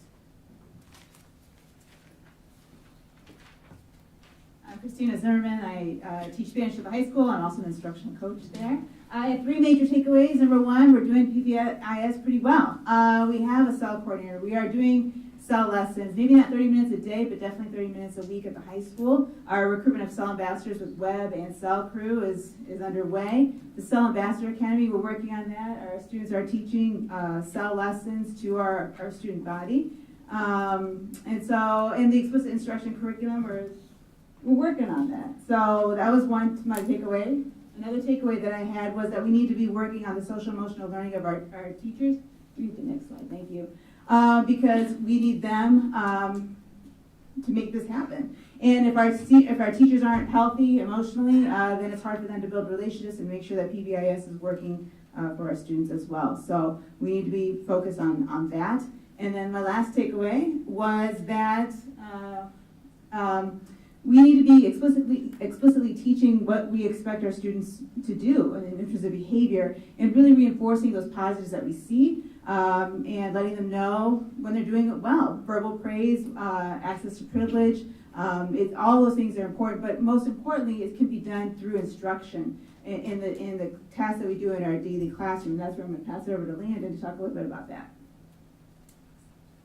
All right, I'm Landon Fry, instructional coach at the middle school. Perfect. Amongst the many great takeaways we had from the conference for secondary, we felt there are two opportunities for staff development, more than two. The two I'd like to highlight that we hope to capitalize on this year. One is giving staff more ideas about both the importance and how to provide opportunities to respond for their students during instruction. This would be those opportunities for students to respond back to the instructor, and then hopefully the instructor to give positive praise and feedback to those students. Nationally, middle schools and high schools are much worse at this than elementary schools. But by having lots of opportunities to respond, there is higher engagement in the classroom, there is less undesirable behavior in the classroom, and there is higher achievement across the board. So providing some staff development on how they can increase those in their classroom is one thing we plan to do this year. And the other one is making sure we're working on academic integration of some of the SDL lessons, 7 mindsets, things along those lines that we are doing during the day, and making sure it's not relegated to just like one little section of the day, but that some of those concepts are integrated within all of our curricular areas so students have multiple exposures to those ideas and can see them in different contexts to help them apply them kind of throughout their life and not just thinking it's one small little slice as opposed to something overarching that will be helpful for them.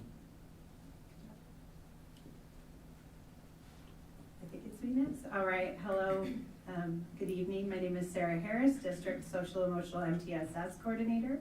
The opportunity for us on a larger level with district lens was really looking at some of our systems components as well. So while we had all the wonderful things shared with us through the elementary lens and secondary lens, we also are looking at a district lens to make sure that we're systemically supporting our students. So a lot of core components were mentioned tonight. Family is critical. We also look at its core plus more, tier 2 and tier 3. So Dane Hendricks and I had the opportunity to go to a lot of more individualized instruction systems opportunities where we talked about tier 3, individualized plans. What does that look like and sound like? How we were doing in our district and some things we want to bring back to talk with our teams about. There was also, Dane attended a alternative to expulsion panel discussion, and being that I'm also a certified diversion trainer, we talked about the great connection between some of the learning that happened there where splitting time between OSS and ISS's options. We're trying to look at removing barriers like considerations. And then also there was a thing that Dane mentioned where kids can choose to earn a day off suspension if they do social skill instruction. So that would be a lens of diversion, right, and opportunity. That was held at that session.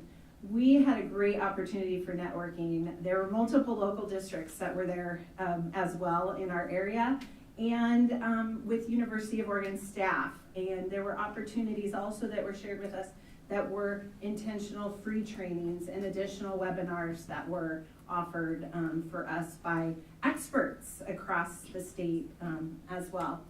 The last three were that team-initiated problem solving was attended, and this is like one of the game changers I often say in districts because this helps teams with database decision making. because we can have the tools, we actually got to train folks how to use the tools.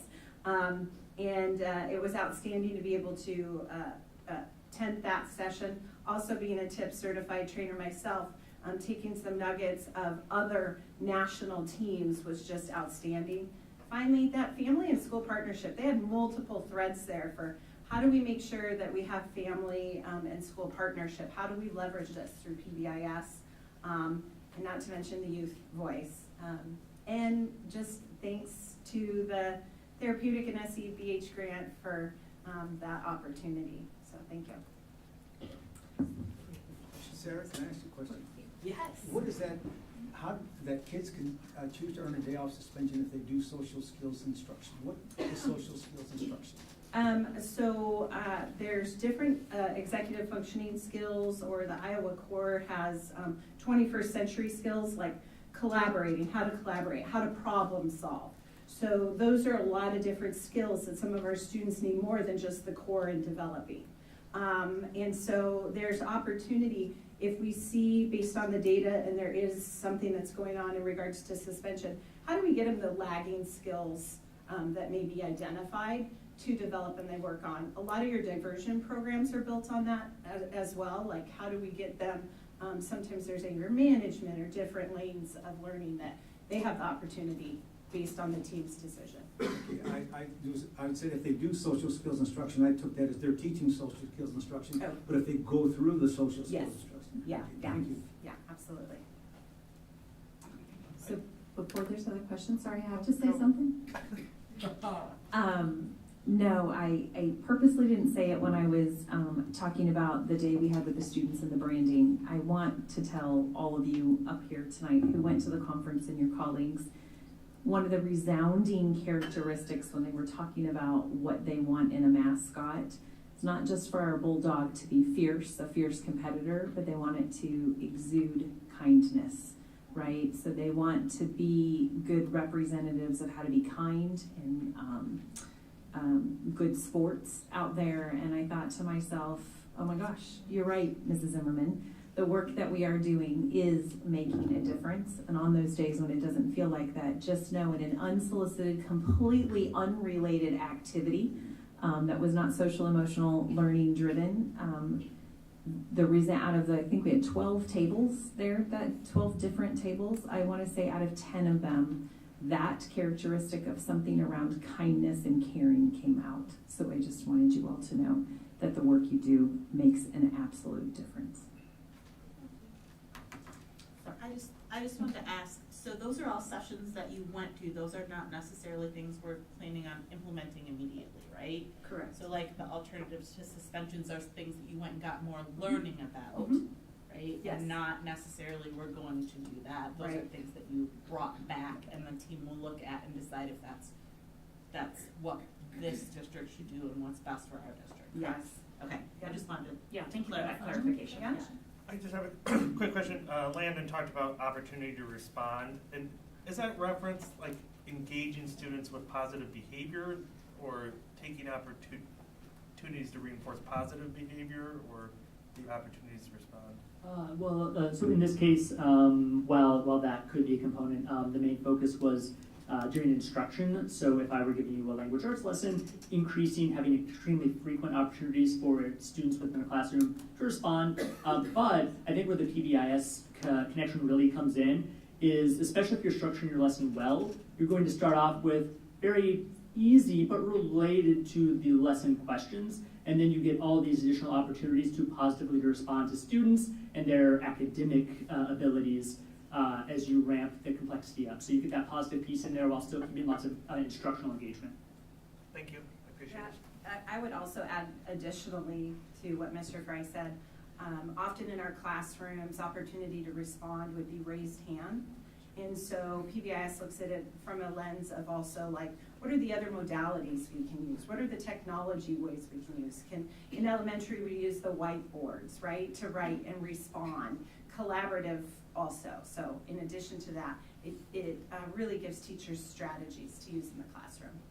Because keeping them more engaged in the lesson and having them feel like their answers are being heard and the teacher is seeing what they're doing reduces the number of behavior issues because the kids are engaged in the learning and then they don't have that opportunity to do the things that they shouldn't be doing, correct? Yeah. That's the whole idea behind that. Yeah, it's total participation techniques. So it is to make sure it's minds on the curriculum. So they are not only learning from their peers if they're talking to their peers and responding, but when they are given a whiteboard to show their thinking on a whiteboard, all those pieces and that 4-to-1 ratio of positives to critiques are all things that help really make that environment a positive, rich environment for student learning. Any other questions? Thank you. That was a very efficient presentation as well. Way to flip it right along. Nice job. Thank you. I gave them 8 minutes and that was it, so. Thank you, thanks. They did a great Thank you job. so much. Thank you, everybody. Thank you very much, you guys, for coming. Thank you guys. Have a great night. Brings us to 5.02, Decoding Dyslexia Conference Presentation.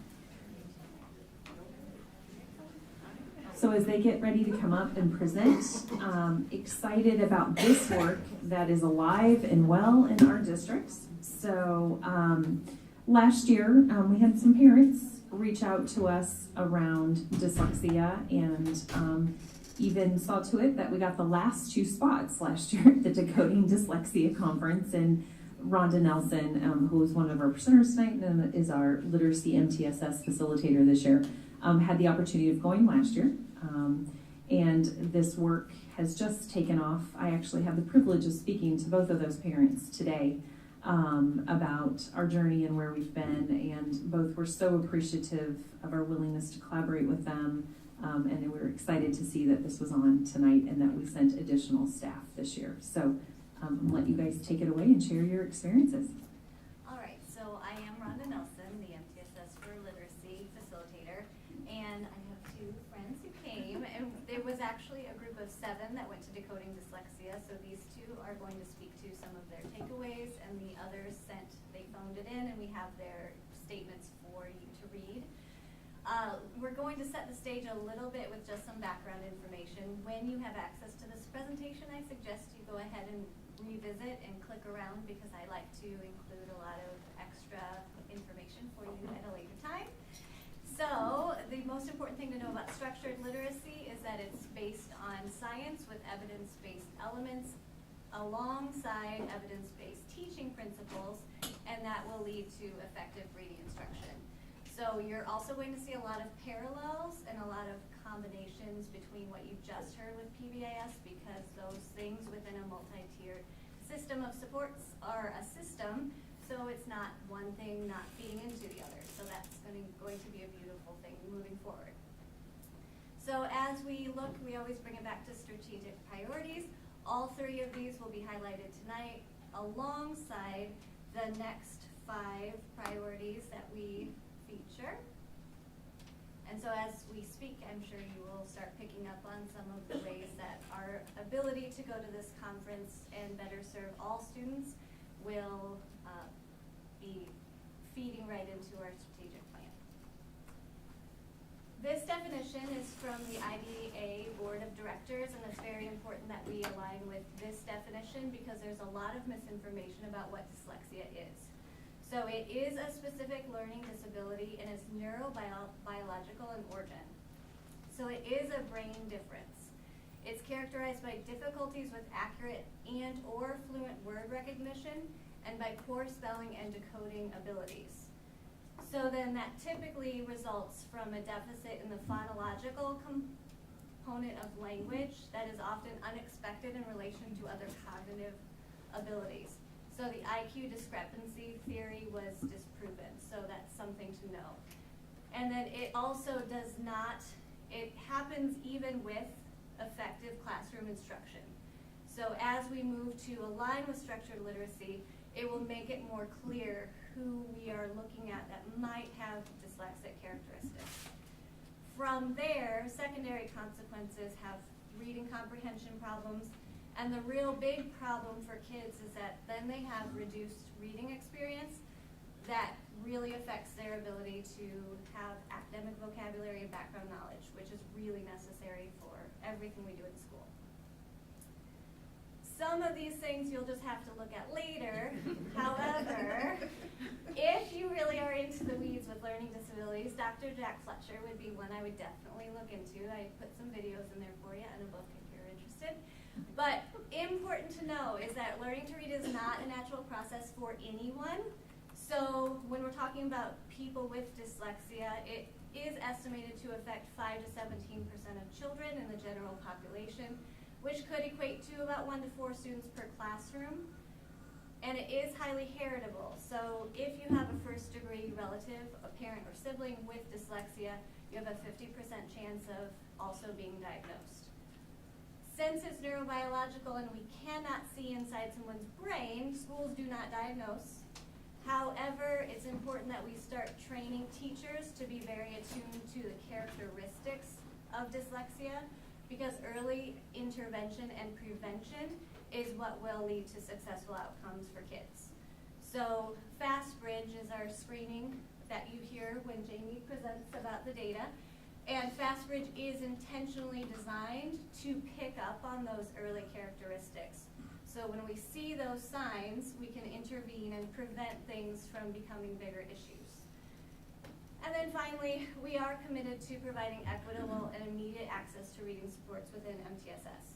So that means when we see those things happening, we have the flexibility and the capability with people like Jackie as an interventionist to meet the needs of kids.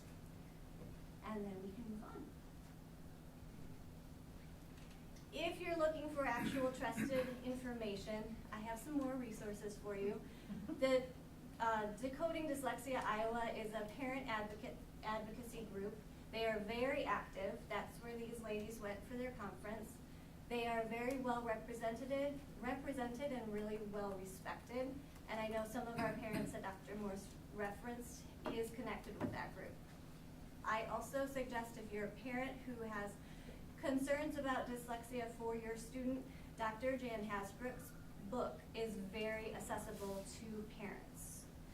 Dr. Sally Shaywitz, opposite end of the spectrum, very technical. So if you are a doctor, you very well might like reading Dr. Sally Shaywitz's book. So, and then the next one. This, you've seen the triangle. You know all about that. But the big thing is we are going as a district to making decisions based on data. Behavior, yes. Academics, for sure. Reading especially. We have certain things we need to be looking for, especially within those first few years. And we're just going to get better and better at really making decisions based on what we're seeing with numbers as we work with the live children. So, but the real goal is proactive prevention rather than reactive remediation. COVID has led us to have to be very reactionary, and there's been a lot of remediation. So the conversations we're having are not the conversations we'll always have. It will become more the prevention and less the remediation, I'm quite sure. And then here are some things we already have in place and we should be really proud of, because it's a big lift and a lot has changed in a short amount of time. But we already did have a lot that was already going for us. So that is something also just to be happy about, because some districts across the country are literally don't have any of those things in place.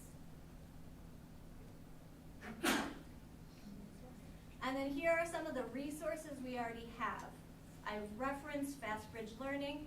You can see up at the top there, there's just some of the things that FastBridge offers us. And then we have structured literacy foundational skills programs at all of our elementary sites, which is super exciting. Letters is an IDA accredited program, so that meets the standards for the International Dyslexia Association.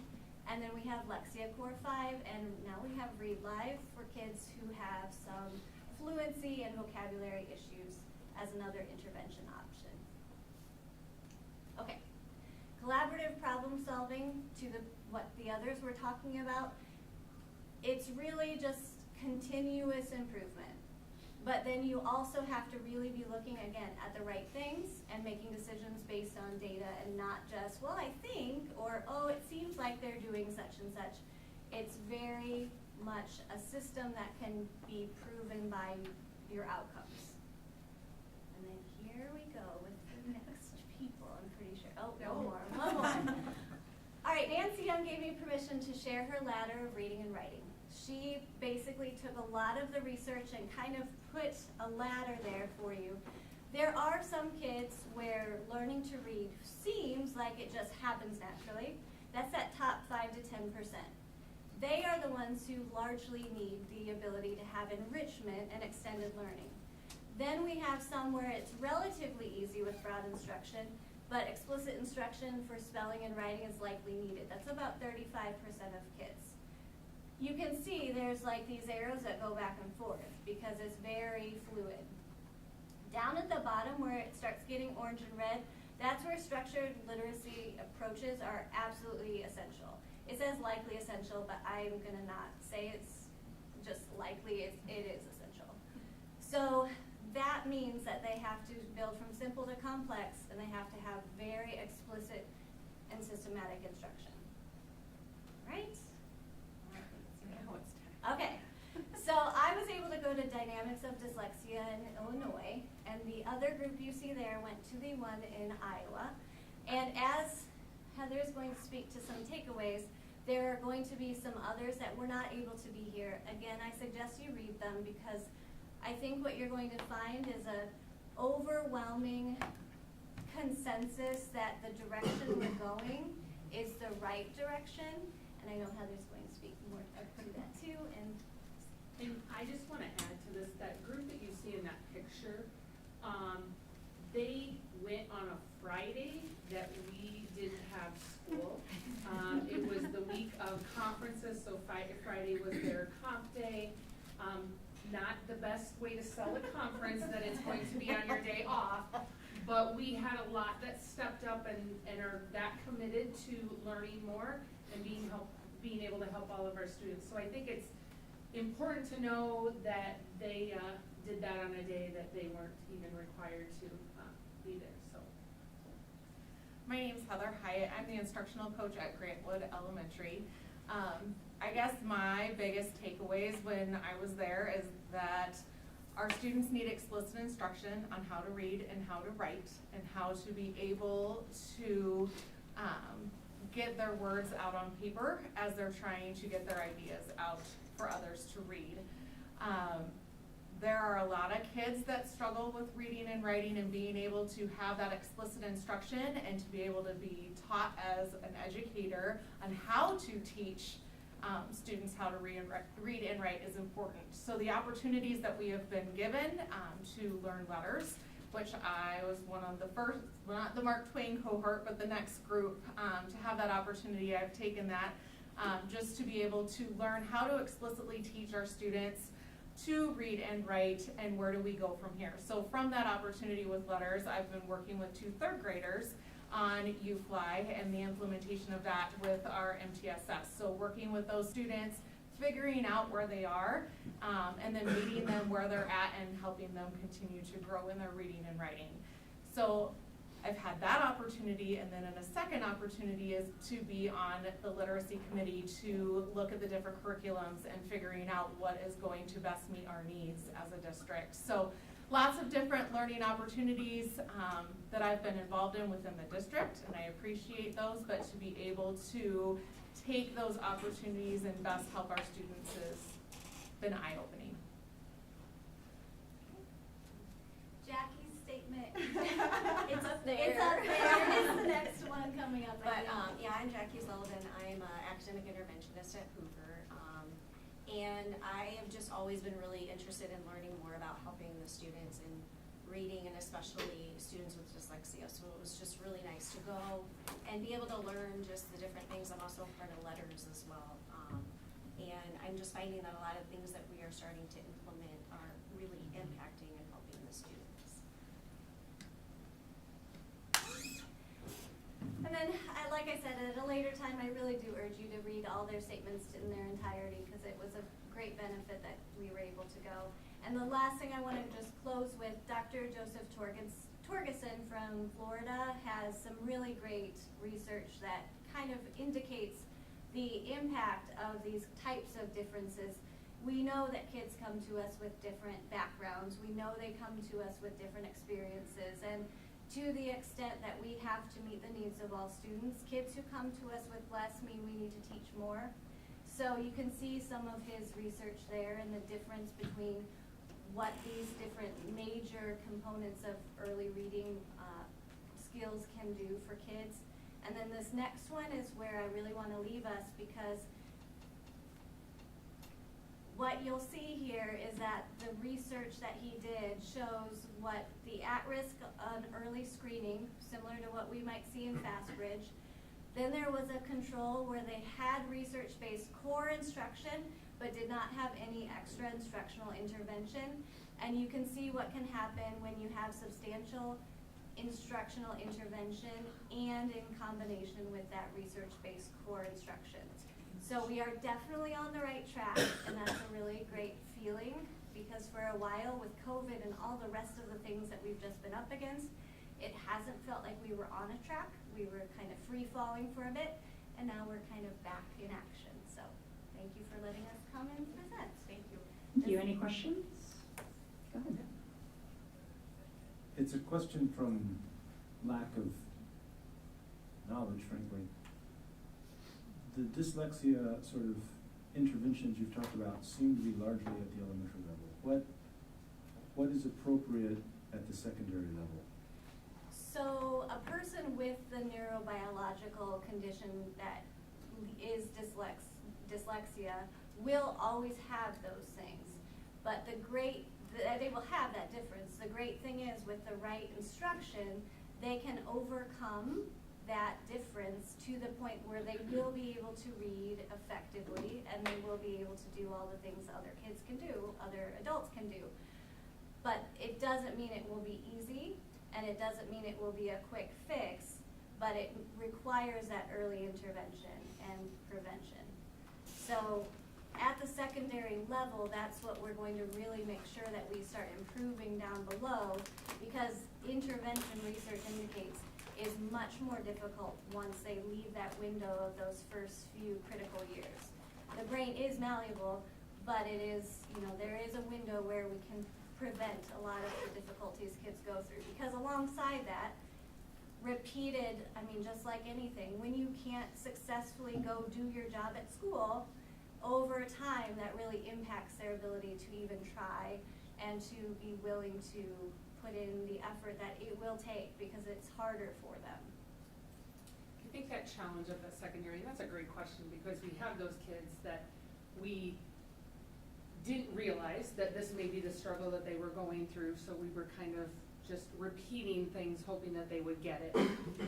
The struggle that you hit, and that's why it's so important that we catch this at that foundational level, at that elementary level, is in order to close that gap and to help them become better readers, we've got to go all the way back to those phonics skills.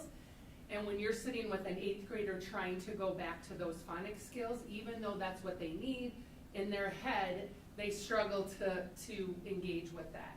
And so we are working on that. We're getting those skills, or those resources, into that secondary level. But the flip side of that is secondary, that is not their training in teaching those skills. So we can hand them the resource, but now we have to go back and give them that training on how to teach that, how to break that down. Elementary, especially our K3, that's kind of their passion. That's naturally what they've gotten into. As you move up that ladder, it's further and further. They move more to reading to learn than learning to read. And so we're at that kind of crossroads of building that foundation so we have less and less, but how do we support those students that are there now? And part of that's a resource, but the other part is the training that those teachers need in order to make that resource effective. And that's that definition where it talks about those secondary consequences, where once you get past that point where foundational skills is really the heart, the meat of what you're doing in school, that missed opportunity to access grade level text and to be able to participate in those vocabulary building activities, that's one of the biggest problems with those secondary students as well. Any other questions? No, I had a question, but it's under the strategic plan for not only your presentation, but the previous presentation. Sure. And equitable systems and equitable access appear not only in your presentation under strategic plan, but in the previous one.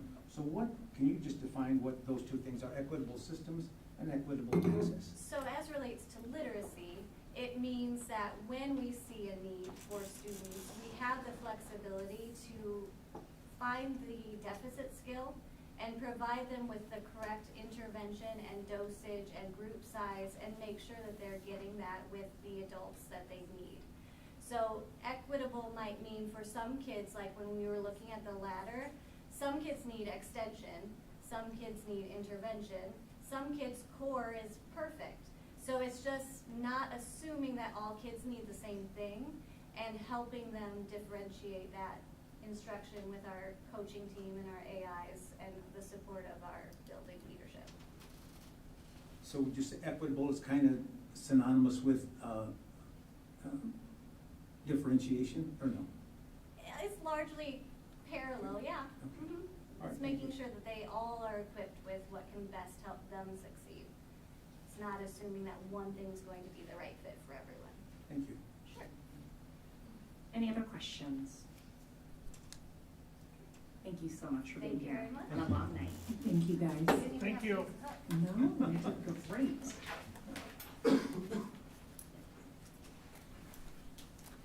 Brings us to 5.03. DHS 2022 to 23 new course offerings. And just a quick side question while they're coming up. These presentation slides that weren't already, they'll be posted. Yes, Celeste will have them up right as we finish the meeting tonight. Absolutely. As we appreciate that patience, because as staff are trying to get it just right and have all those finishing touches, sometimes we just aren't ready when we have to post. So tonight we've got our high school team with us. This is their annual get in front of you, talk about what they've been doing curricularly in their buildings and what they are going, as they look forward to the next school year. Hard to believe we're already planning for 23-24. What they have come to both Jamie Olson and I about what direction they want to go with curriculum next year. We just wanted to provide the board with our annual update and share some successes and celebrations with you tonight. So thank you, Mrs. Kleppe and Mrs. Hoyt, for being here. Dr. Morse does a really good job taking everybody's intros, so I'm just going to skip our intro for peace of mind and time. But do want to thank you for welcoming us back. And feel free if you want to stand. I know it's been kind of a long night, so we'll try to be efficient but thorough kind of as we go through this. But before we get started, I do want to wish our robotics teams good luck this weekend. That was phenomenal hearing them talk. And then also the two groups before us, there's great things going on throughout the district. So excited to see kind of the improvements we make with all this. So as we move into, it's a little bit earlier on our curriculum offerings, but as you know, we've kind of been coming to you over the last few years. And since about 2015, we have been on this action plan for Future Ready Iowa. And again, that's kind of addressing some of the data we were seeing throughout the state where we were having less and less kids actually finish with any type of certificate or degree within 6 years after high school. And so the Iowa's goal was to, get to the point of 70% of our Iowa's workforce to have education or training beyond high school by 2025. So that's kind of where this whole thing started in 2015 with ICAP, Individual Career and Academic Planning. And then as you can see with our goals there, these are the same goals that we had brought to you last year when we talked, but we did add a little bit more down at the bottom because we wanted to give you an update just on work-based learning opportunities. And then also some of the things that we are currently doing to address some of our literacy and math growth where we've seen a little bit dip here over the last few years. Go ahead and move forward. So the first area that I want to talk a little bit about is just kind of give you a snapshot. We always like to bring a little bit of review of where we were at with Future Ready. So, our high school, our community school district, we're kind of ranked in the top in our area for enrollment for post-secondary educational opportunities. So we had 896 students in the last school year that received some sort of college credit. Now I will say probably about 400 of that is our freshman class, which we are making some changes to. So you will see a dip in that number come next year at this time due to some Regency things. Eastern Iowa Community College is changing that class and we don't feel it fits the needs of our freshmen, and we need to continue on with some of the things that we are doing in year 2 that we're seeing some success with that course. So breaking down the class of 2022, we had 294 graduating seniors that earned college credit through concurrent enrollment. And then that's just kind of a breakdown of the credit hours they received, the costs that we're saving families, and then we're happy with all this work with our certificate programs. We did have our first 3 students complete the Small Business Management Certificate last year and awarded. We had our first student complete the AA degree, and then we had our first Child Development Certificate awarded. And so those things were given out at senior awards last year. And I'm gonna let you talk about the next couple. Okay, sounds good. All right, and then also last year, we have shared this before, but we had 18 students that became state certified nurse assistants, so our CNA program. And then here in just a bit, you'll also see we already have certified another 3 this year, and we have 4 more that are testing in January when their quarter class ends. I got to come last month and share with you about our first welding apprentice, so we're still so proud of Peyton and all that he's doing. And then we also have 2 students that are enrolled in Scott's Basic Electricity Certificate Program. Just for a frame of reference, that would be what we would consider like the first step on the way to an electrician apprenticeship. It's like what you would say like the first third of the overall apprenticeship. So those students are very well on their path to becoming electricians. We also have 9 students that are currently enrolled in our welding certification program that will complete at various times throughout this year. So moving into a little bit of some of the curriculum things that we are doing, and kind of what Haley just talked a little bit about. We'll give an update on some of those certificate programs at the end. Haley and I sit on kind of a metro meeting once a month with all the area high schools and Eastern Iowa Community College, where we're looking at this partnership and what to review and what we can add and what that looks like to help our students. So looking at, I'm just gonna kind of go through this kind of by subject area. So looking at our language arts, you can see on the left side of the screen, these were some of the changes we made for last year. We saw some of dip going on kind of with our literacy. And so we kind of broke up our courses a little bit more. So to meet some of the needs of our at-risk and special education, we created that Foundations of English 9 and American History. And I'm gonna talk a little bit about that in a minute. So they have this course, part of that is so they would have literacy all year long, rather than right now they have, you know, English 9 half the semester and those type of things. So we set up the schedule. It worked for most kids, a little bit harder for honors, but trying to split their social studies and their literacy courses so they're having literacy all year. So that's one of the changes we made for this school year. And then leveling off these different language arts courses where we can try to address the rigor and also some interventions within those courses for where the skill level are for the students that are coming in. And then we also added in those upper level courses, working towards college credit to help the higher achieving students on that end. So that was a plan to kind of address all the different levels. What we've seen as far as benefits with that, we felt like we did a pretty good job where students are properly placed in the right courses. Last year, the big draw for creating those T classes to scaffold instruction was to avoid higher performing students, that growth, that maybe we're just not challenging them enough. So they're seeing some of that. It's allowing our lower performing students to be placed in class to better support them. An ability to adjust some of those course pacing and instructional strategies. Smaller class sizes are helping some of the students that need more literacy support. They're seeing increased classroom participation and rigor at the levels. And so far we're seeing less F's and actually more B's and C's, which means students are understanding those concepts a little bit better. And so if you go kind of into the next slide, the piece at the bottom is kind of our student feedback that kind of addresses that for the foundations course. And this is the one that blends American history and English 9. So what the feedback we're getting is they're really enjoying it. They love it. One of our paraeducators in that class that's been working with a student for a long time has said this is the first time their student has actually taken the time to actually read. He was able to better understand more the recent novel that they're reading because the novel has to do with World War II and they're learning about World War II and the American history, so they're making those connections and it's made it much easier for them to understand the text. And so that's kind of been the aha of what they're learning through this process. And then the student feedback loves, you know, the smaller class size, having 2 teachers, there's always someone to help me. It helps that we can move at a slower rate to make sure I'm understanding.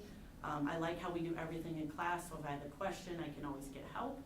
I like how they switch between American history and English, depending on what we're doing, so they get a little bit of change. And then learning about things in history has helped me understand my English book better. And so that's kind of from a student perspective. So that's what we're seeing right now. We'll continue to look at the data throughout the year. But can you go back one more? So those were the changes, kind of the update. The only thing we're moving forward for this next year is at the 11th or 12th grade later, they have a lit requirement that they have to meet. Right now we have an American lit and a Brit lit. And so we're gonna bring in a multicultural literature just for another option for students to look at some different authors throughout the United States from different contextual perspectives. And so on this, when you guys get it, there's a link to other course proposals so you can see more information about that. Now you can move forward. Okay, next up is math. We don't have any major changes with math because we feel like there's a little bit of a year here. We want to evaluate some things. So you can see the courses that were added from last year. We added that Algebra 2, Intermediate Algebra 2 to address some of the gaps from trying to learn math online. And so we had that class moving into the second semester. And then we had the consumer math for more of our students that maybe are more work-based bound, that need a little bit more of that refresher on some financial literacy. So next steps in that, what we are exploring right now is a technical math, which kind of blends our trades with the math. But we are looking currently for some professional development opportunities where we can take maybe our industrial tech teachers and our math teachers to look at how to intertwine that curriculum as a different avenue or option for math students. And so we just felt like we needed a year to kind of explore that a little bit more. So the only changes we're having in math right now is our students that are below grade level. We used to have this year-long pre-algebra, but they're not getting into their grade level curriculum, and so we're changing that to a foundations of math for a semester rather than a year-long, and then they will go right into algebra with a plus class. So they're still getting math all year long, but we get them exposed to that grade level curriculum, at I wouldn't say a faster rate, but can move and get in with general peers, which we see a little bit more success with. Okay. Science, what we're doing there is taking the same approach we did with English, since we are seeing some of that leveling, seeing some success with that. So where we've seen some challenge is blending a lot of students, especially in that upper level, like physics, Bio 2, chemistry, because you have such a gap in math skills, and you're getting all these students in one class trying to use physics, meeting those needs of all those different levels. So we're gonna follow that same approach where so I just kind of broke up the requirements. So the example would be like at 9th grade, students take Earth and Space and Biology 1. So to get students placed appropriately with instruction that we can build literacy within or math concepts within, you'll have Earth and Space T and Biology T, which is more that team taught approach, or Earth and Space and Biology or the honors route. So it gives a difference. We're just kind of following that same method to kind of help so we can scaffold instruction, especially with that physics, chemistry, to meet some of that literacy and math needs that we have within that. Yep. My question is about these team taught courses. Mm-hmm. What does that do to the student-teacher ratios? Are they essentially half? Because you've got a class of 20 kids with 2 teachers instead of 2 separate classes, or how does that work? So the co-teaching model with that is the same size as another classroom. So typically it's a special education teacher with a teacher who is the high-quality teacher in that content area. So you have a strategist with the high-quality contents teacher. So classes are typically for these. There are 4 classes. Unless, the only one I would say would different is our English 9 Foundations, because those kids are the ones who really need that SDI and literacy, so those are a little smaller to meet those needs. Okay? Okay, I think we're good. Oh, yes, and then I just added we talked about Spencer Misek getting his award here earlier. I just want to compliment at this time, he was working on his master's. So this was part of one of those dual credit courses where he is this year teaching for the first time environmental 1 level, environmental science. So we have kind of 4 levels in that area, but students can meet their requirements, say through honors environmental, but then they can go on and take the ND 111 as well to work towards that associate. So as he got board certified, he was also working on his master's, also getting approved for this. So a lot of work on his part to help move this curriculum forward, which is awesome. So I want to compliment him on that. So in the elective area, one of the things for our music department, we, outside of band, orchestra, choir, all those things, we have like a digital music. They're looking for ways that expand some of that for those students. Right now we have an AP music theory, and they're feeling like it's kind of a big jump sometimes for students, especially coming off, not being in school full time. So they wanted to come in with the fundamentals of music theory. And again, this isn't changing FTE. It would be looking at the numbers where it might be an every other year rotation. Just kind of depends where we're at. So it's kind of a step before the AP to help build that for students and bridge that gap for those upper level courses. And then in the world languages, we've got like Spanish culture and conversation, French or German culture and conversation, and an area where they felt was a gap is kind of Latin American culture and conversation in the world languages. And this also supports, because we have a lot of students who this is a passion area. They want to take world languages every year, but if they start world language in 8th grade, they kind of max out by the end of their junior year, and there isn't anything for them to continue with their senior year. So again, this isn't adding FTE. These are more of a numbers game, where depending on numbers, you may offer it 1 year, but you may not offer it the next year. But it gives another option in that area to explore another area. Okay? And go ahead. And then the other part in music would be band. This is more just a change in course. So for the marching band right now, that's always first quarter of the school year, and half of that band is like during 3rd block, and the other half is during 4th block, so they're never together. So they're just looking away with scheduling where we can combine them into one block for first quarter, and then they separate out for 2nd, 3rd, and 4th quarter is all that change is. 9th grade band would still be its own block, separate as is, to ease those kids in to that transition. So it's not really new, it's just kind of a change in scheduling, okay? You can move on. So strength and conditioning program.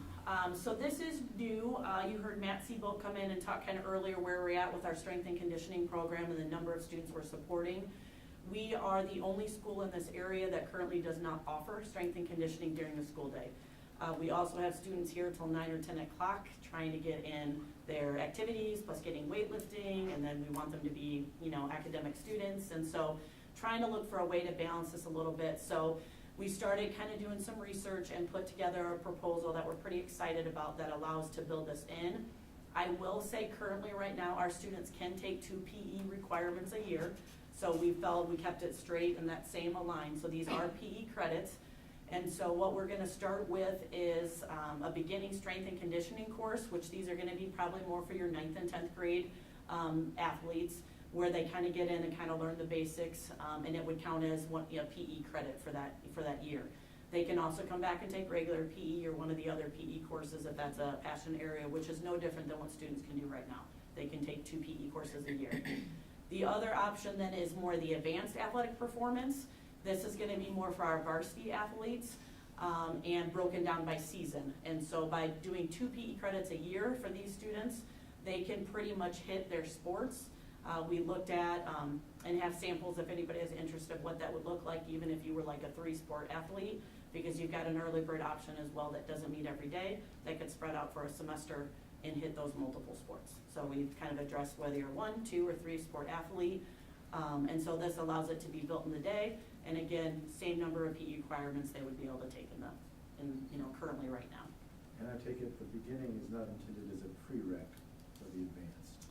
It would be, not necessarily. So like going into next year, our varsity athletes, they've already had the prereq. They've been doing it for a couple years.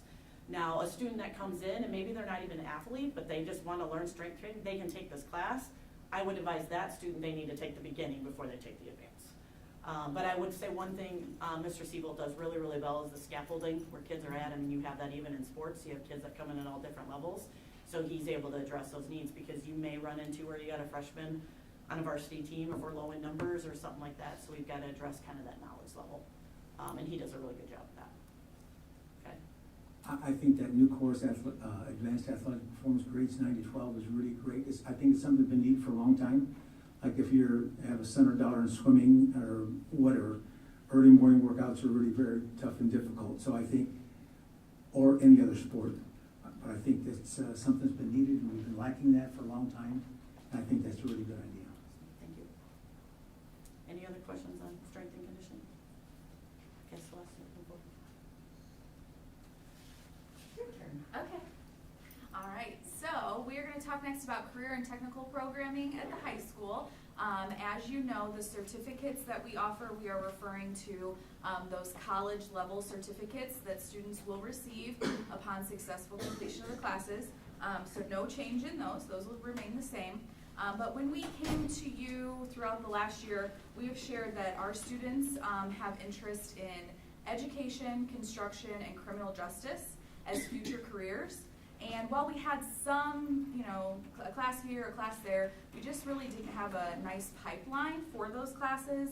And we want to make sure that we're introducing these topics to students. So what you will see for next year is an education class, and we'll talk a little bit more in depth about it, but it's Blueprint to Education. You will see Intro to Construction for our construction students, criminology in the criminal justice field, and then for machining, you'll see machining 2. And we are going to go more in depth in those in a couple slides here. And then just looking forward, because we always like to let you know kind of where we're headed with education, we hope that this will grow past just the introductory to a grow your own program. I know we've shared with that before, but we really would like to see our students getting a good foundation of what educational opportunities are out there for them in regards to careers, but then also giving them some mentoring opportunities, more college credit opportunities, and just lots of experience. And then some CNC machining, which is a EICC concurrent program also, and digital modeling, which we know from our area, our industry, and our student interests, those all align that that's something we definitely want to grow to. Okay. All right, so let's dig into Blueprint for Education Careers. So we are really excited to let this opportunity be open for all students who maybe one day will walk into a teaching position, a para-educator position, a future ready coach position perhaps, curriculum development, whatever it may be. I'm excited in talking with the teacher we've identified for this class because we're going to have guest speakers, we're going to have hands-on opportunities. I think all around students will really engage well with this class. And then criminology, like I said, for years now we've heard from students that they want to go into the criminal justice path, and we have always offered them like an introduction to criminal justice class, which is a high school class. We wanted to add to that high school opportunity criminology. We have a teacher that has taught this before for another district, and so she's well versed, and we are ready to roll to give this opportunity to dive in more for our criminology students. And one thing I would add, you're fine, you can move forward, but one thing I would add on the Blueprint for Education is we do have the Education Academy that we're currently doing right now. And one feedback that we're getting is because there's not a lot of feeder other than like our child development program that sometimes focuses on the lower, ages, that they're kind of getting into this and then they're kind of finding, I don't know if I really want to do this. And so just like all of our other certificate or pathway programs, we're like, we kind of need that introduction class where they can learn a little bit more before they're jumping into a dual credit course. And so that's where some of this started to evolve a little bit. So, and sure, go ahead. Okay. All right, so with machining 2 right now, we do offer one machining course, but I think even bigger than just machining, looking at our industrial tech students, a lot of times when we find a student that has that interest and that mindset, we all are like programmed to welding. And that's not what our students need, it's not what our industry needs. So by offering machining 2, along the lines of it's a numbers game. So we're gonna get the right kids in this class instead of putting too many kids into our welding classes. So this will support our student need and our industry. We're excited to offer this. Anything I'm missing with machining? No, I don't think so. I think a big piece of it is there's so many different other areas, like you get into CNC and all this stuff, and so our kids are getting some introduction, but then when they really like it, they're welding, and it's like, oh, okay, I'll go to welding 2, but they don't really want to do welding. And so we're putting kids in welding 2, so it's going to be like, an example would be I think we're doing 4 sections of welding 2 right now. So it may end up 2 sections of welding 2 and 2 of machining 2 to get them more. And I think a big piece of it is we have through Eastern Iowa Community College, they have good programs for this, or MIT or things that are local, but we don't have a good like feeder to kind of show them this other area. So we're kind of excited about that. That gets a little broader look for the students to explore other areas. And then similar with what you've been hearing with Introduction to Construction, we do send our students to Pleasant Valley to take construction skills. And we have heard some feedback that our students could use a little bit more introduction to the skills that they're going to be using once they go to PV. We've always offered a couple of woods classes, woods and advanced woods, but this really gets into the nuts and bolts of construction, more so than just woods. So this will, again, just really build that pipeline, not just say like, oh, you mentioned construction, so take a woods class. Any questions so far on any of that? This Okay. new courses will have to come to us for approval at some later date, or no? Just, these are getting added. Yeah, there is a process that the high school team does when they want to add, and it comes through the director of curriculum and instruction and then into the superintendent's office, and we review those, look at those, meet with the team, and then determine what we're going to move forward. So then just some changes and updates, so that kind of reviewed kind of our new courses. You can go ahead and go to the next slide here. So we're gonna talk about some of the CTE courses we've already had. We've kind of learned some things, so I'm gonna let Haley talk about health sciences, and I'll talk about culinary arts and business. So yes, we've got to spend a lot of time talking about health sciences. Just a couple of things we have already offered, and it's on our books this year for nutrition. Our students just got a little bit confused because we have foods and nutrition in culinary, and then we were offering this. So that's just a name fix so that our students know what they're signing up for, health science nutrition.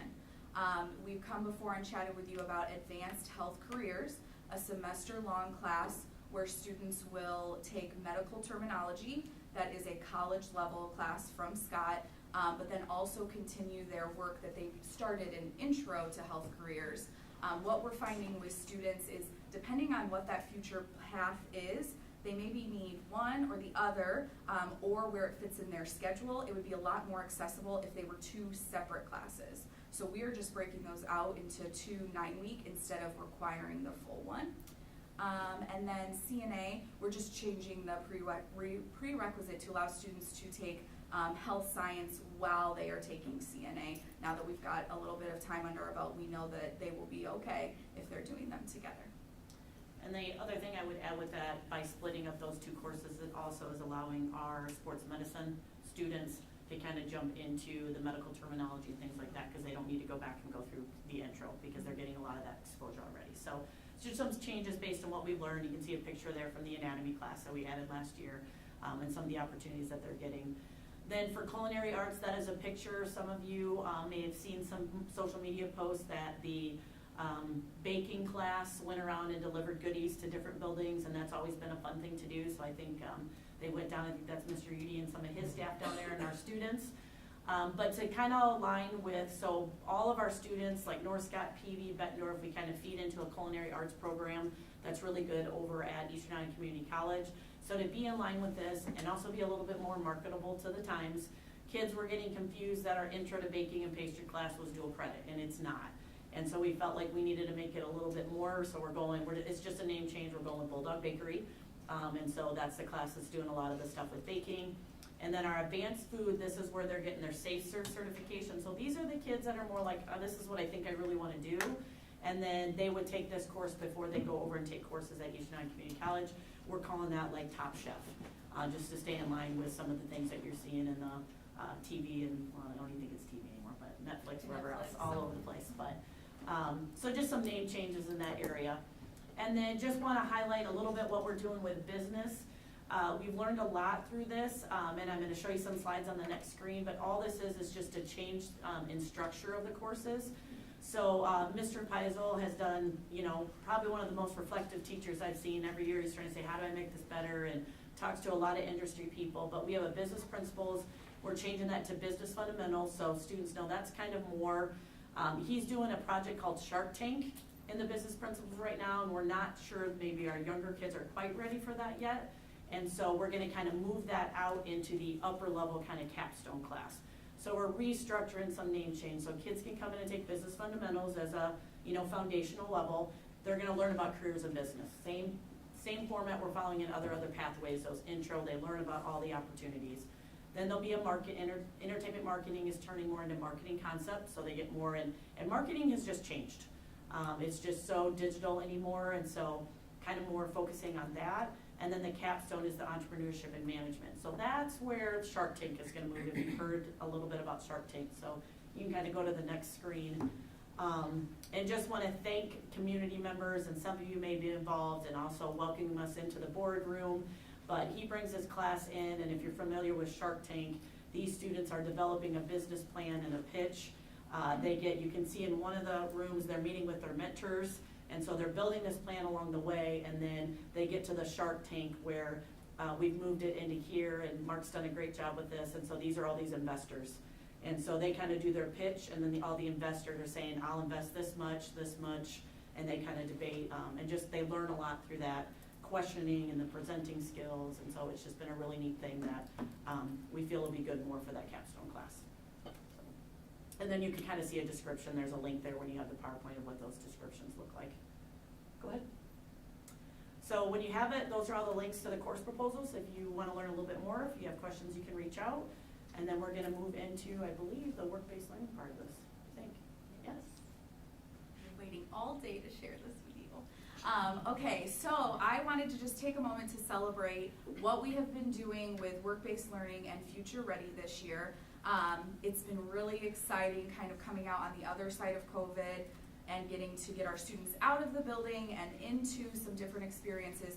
So far this year, I have done 10 out-of-building career field trips, which is truthfully a big number even pre-COVID, to be able to coordinate that much. And I've had over 100 students that have gone on those trips. We've done cosmetology, education, you see first responding, multimedia, STEM trades, and a couple of career fairs. So just wonderful opportunities, and we're just so grateful to the community for welcoming our students back in and hosting us. We also have had over 120 students at the high school who have met with colleges or military branches so far this year during our Future Ready visit days. So that's where I bring in different representatives from schools or branches, and they get to sit and talk with our students during Pride time and kind of get a little bit more on the path of, is this a school I want to go to? Is this a branch I want to consider? And it's been great to have all of those representatives back in the building. I'm also excited because we've started to try to support our CTE programs a little bit more, and so we have done mock interviews for all of our advanced health career students. So again, just very grateful for the professionals who took time out of their very busy schedules. They came here, we got to host it right here in the boardroom. The students were so appreciative. I think some of them might have gotten CNA jobs already. So it was like really great for them. And then just the feedback we've gotten from the interviewers about what skills they had, that they were already so thankful that they had, and what other things that we could be doing in the classroom to help them grow. And then next week, and right when we get back from break, we will have 18 students that are going out into different offices, hospitals, whatever it may be, to do job shadows. And that is huge that everyone is letting us back into healthcare facilities with COVID. So we are very excited for those opportunities. And then the other thing that we really focus in on is what are we doing to prepare our students before they head out? What opportunities do they have to consider careers? And so I shared with you before, we use Virtual Job Shadow. They've changed their name to Pathful, that's all that is. But this year alone at the high school, on Pathful, 3,289 career profiles have been viewed. So students have spent enough time in them to register, which means they have to look at a couple different things, be it the description, how much money will I make, what kind of education do I need. 2,125 virtual videos have been watched. So those are like a day in the life of these jobs.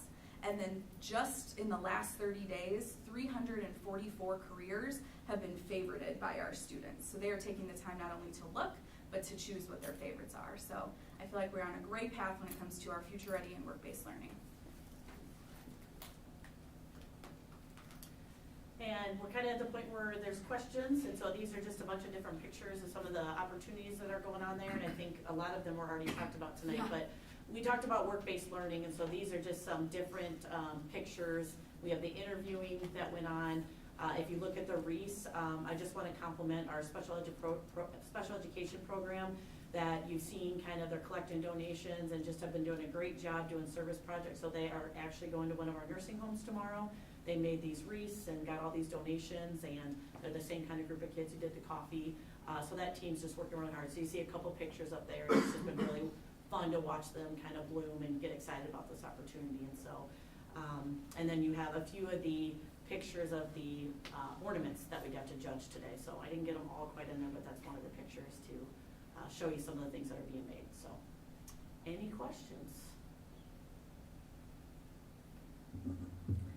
I just want to say, as a mom of one of those students in the advanced health careers, whatever it's called, class, super excited to go out and job shadow after we return from the break. So grateful for those opportunities for all of our students, and personally grateful that my child has that opportunity.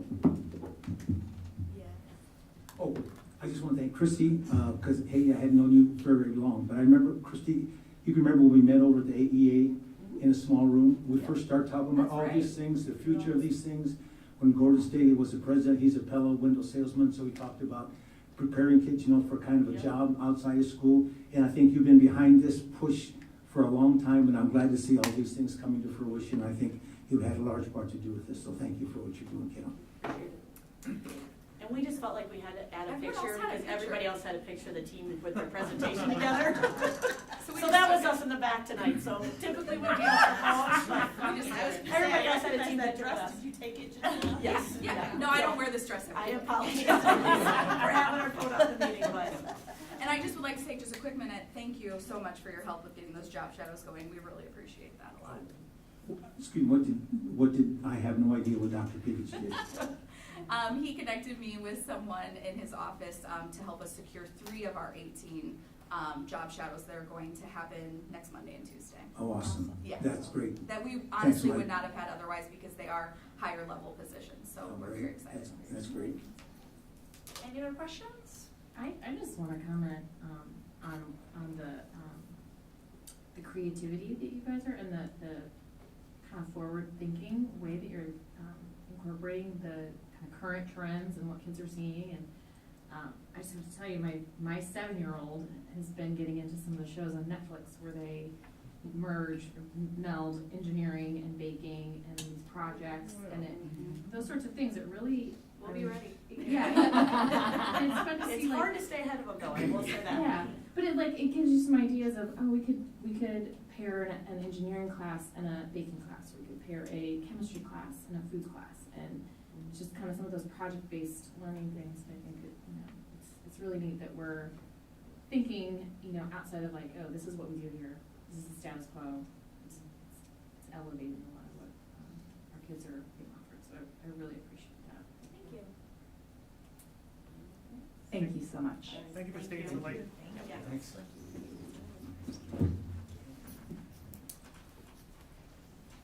Sorry, my computer fell asleep. There we go. Okay, that brings us to 5.04, the Iowa Association of School Board Conference debrief. I know you guys kind of did this up in your board reports, so I don't know that we need to. I just wanted to make sure you had an opportunity to share your learning and takeaways, but I believe you already did. I don't know if there's anything else that we want to Did add. anyone happen to pick up my certificate? I haven't, yes. I do. Actually, I have yours as well, so I will make sure to get that to you. Thank you for the reminder. Grabbed it for me, thank you. Yes, I do have that. So we'll Photoshop you into the photo that they made us take. I actually tried to make it so we did not have to do a group photo, but they made us, so we'll Photoshop you in. No, it was great, and anyone who has the opportunity to look up Dr. Adolph Brown, he is absolutely remarkable. I was introduced to him about 15 years ago with 21st Century Programming. I was so excited to have the opportunity to hear from him and learn from him again. And he was on Good Morning America yesterday. Yes, so he is absolutely absolutely incredible, and I would highly recommend looking him up and learning from this incredibly brilliant man. Yeah, if you ever get the chance to go see him, that was just one of those experiences I wish everyone who has anything to do with education could go to. It was amazing. The whole, don't judge me kind of thing by what I look like, and everybody carries that backpack. I've already used that in my own life. So it just was that presentation was amazing. And there were just so many opportunities and good things to go here. I went to the Davenport School Board's presentation, and I work in Davenport, and so I thought I knew that story, and it just reiterated to me how important school boards are, and that working with your superintendent is critical, and that key learning from the IASB can make such a huge difference in a school board. So that was a really valuable presentation to go to. I was just blown away by that. It just really brought back to me what we're here for and why we are going through that training through the IASB to work with our superintendent so much better, because if you don't and you let things get to where they were, it's not a good place. And so you have to learn how to work together and all be on the same page. And that was a really great presentation. I don't know if anybody else was able to go to that one, but that one was really wonderful. I just learned so much at those opportunities. Like, it's so important to learn from that. So. And they've already set the dates for next year, so mark your calendars, folks. All right, and I think that sums that up. Let's go ahead and move on to 5.05, approval of the November financials. Do I have a motion? I'll make a motion to approve 5.05. And a second. November financials as presented. Sorry for the I'm interruption. long-winded. You're okay, and a second, please. I'll second that. Thank you, and we will turn things over to Dr. Morris. Okay, thank you. Celeste, could you move to page 2, please? Perfect, thank you. So as you can see, general fund revenues are down up just about 0.9% over the same period as compared to last year, and our general fund expenditures are up slightly by about 1.9% as compared to the same period last year. The variances align to the prior monthly general fund analyses that we've been talking about that Bria shared with you. And then if you will move to thank you. In terms of our budget, looking at revenues and expenditures, you can see revenues are about 2.1% below our expected budget, and our expenditures are about 1.3% below. Really no additional variances to note of any, great note, and no real outstanding expenditures to note. In terms of our, I did want to mention, Celeste, if you'll stay right there. In terms of our activities fund, we are seeing a little bit larger deficit than we had the previous month. We are working with our athletic director and his team, as well as our high school principal, just to kind of look at that. There were some large purchases to secure some new weight room equipment that we have not had in the past, and then how the check from the generous donation from our booster club, the $100,000 they donated, how that was booked as compared to the way we booked that donation a year ago. And then sales tax revenue is down, but that has to do with that timing issue. If you remember now, it's now coming in on a monthly basis, which makes it a little more challenging to really have that consistency. And then our cash and investment summary on the last page, Celeste.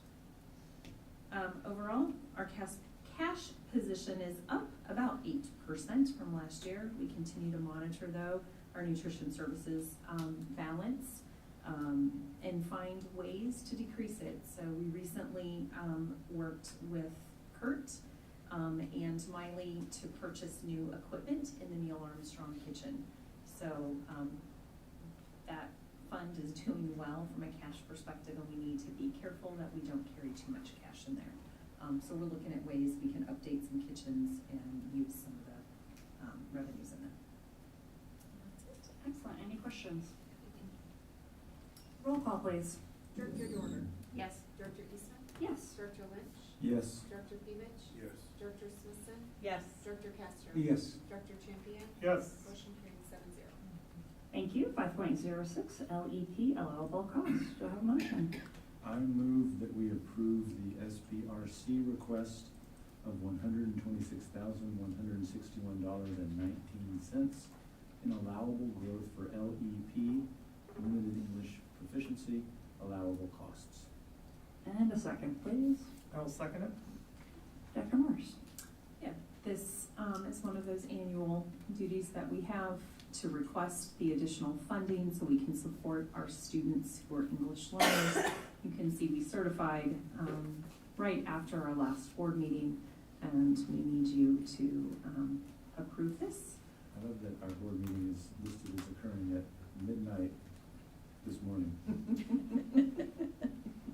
Yes. They've got 2 business days, so we'll be fine. We'll get our minutes in. We will do. Any questions? Roll call, please. Director Eastman? Yes. Director Lynch? Yes. Director Pevich? Yes. Director Smithson? Yes. Director Castro? Yes. Director Champion? Yes. Director Dorter? Yes. Motion carried 7-0. Thank you. Brings us to 5.07, the 23-24 school calendar. Do I have a motion? I will make a motion to approve the 2023-2024 calendar as presented. And I will second that. Dr. Morse. Absolutely, we are excited to bring this calendar to you. As you recall, we brought a draft a couple board meetings ago. Really, the original draft that went out to staff, all staff in the district to provide input. What came back from that, as I shared the last time when we had 2 options, 2 different versions of a calendar for you, is we had quite a substantial amount of feedback to ask us to consider looking at potentially moving spring break to line up with that last week in March, which would lead into the Easter holiday weekend. Once we had those 2 drafts and we had the conversation with you, we put that back out to all staff again to get input and feedback. While this version, the more what I call the traditional calendar that we've had for some years now, did have the majority of the votes, the difference between the 2 calendars was not as big as I had thought it might be. So there was interest. Obviously, the concern with not having spring break line up with our colleagues in neighboring districts in the event that you have children in one district or a spouse in one district, and then you're on opposite schedules. We are excited. A lot of feedback on, oh my God, we get out before June 1st. And I said, now remember, we live in Iowa, as I'm told, and there's snow, which came falling out of the sky today as well. So, you know, we're hopeful that we will next year. We have started to put parent conferences on there. As I mentioned the last time we had this conversation, we are also waiting for the athletic schedule to get published, and we'll bring back board dates for the following year and lock in parent-teacher conferences and some of those other miscellaneous dates. But we wanted parents, our goal this year was to have those key dates for our families and our staff prior to going into the holiday season, the winter break. So this is the calendar we present to you. And it is based on minutes, not on days, as it has We been. have to do a separate motion at some point to make that official. Is that an annual motion to go by minutes? So you all have already approved it, just a reminder that we continue with the minutes. Any other questions? Okay, roll call. Director Lynch? Yes. Director Pevich? Yes. Director Smithson? Yes. Director Castro? Yes. Director Champion? Yes. Director Dorter? Yes. Director Eastman? Yes. Motion carried 7-0. Great, brings us to 5.08, final read of board policy 230.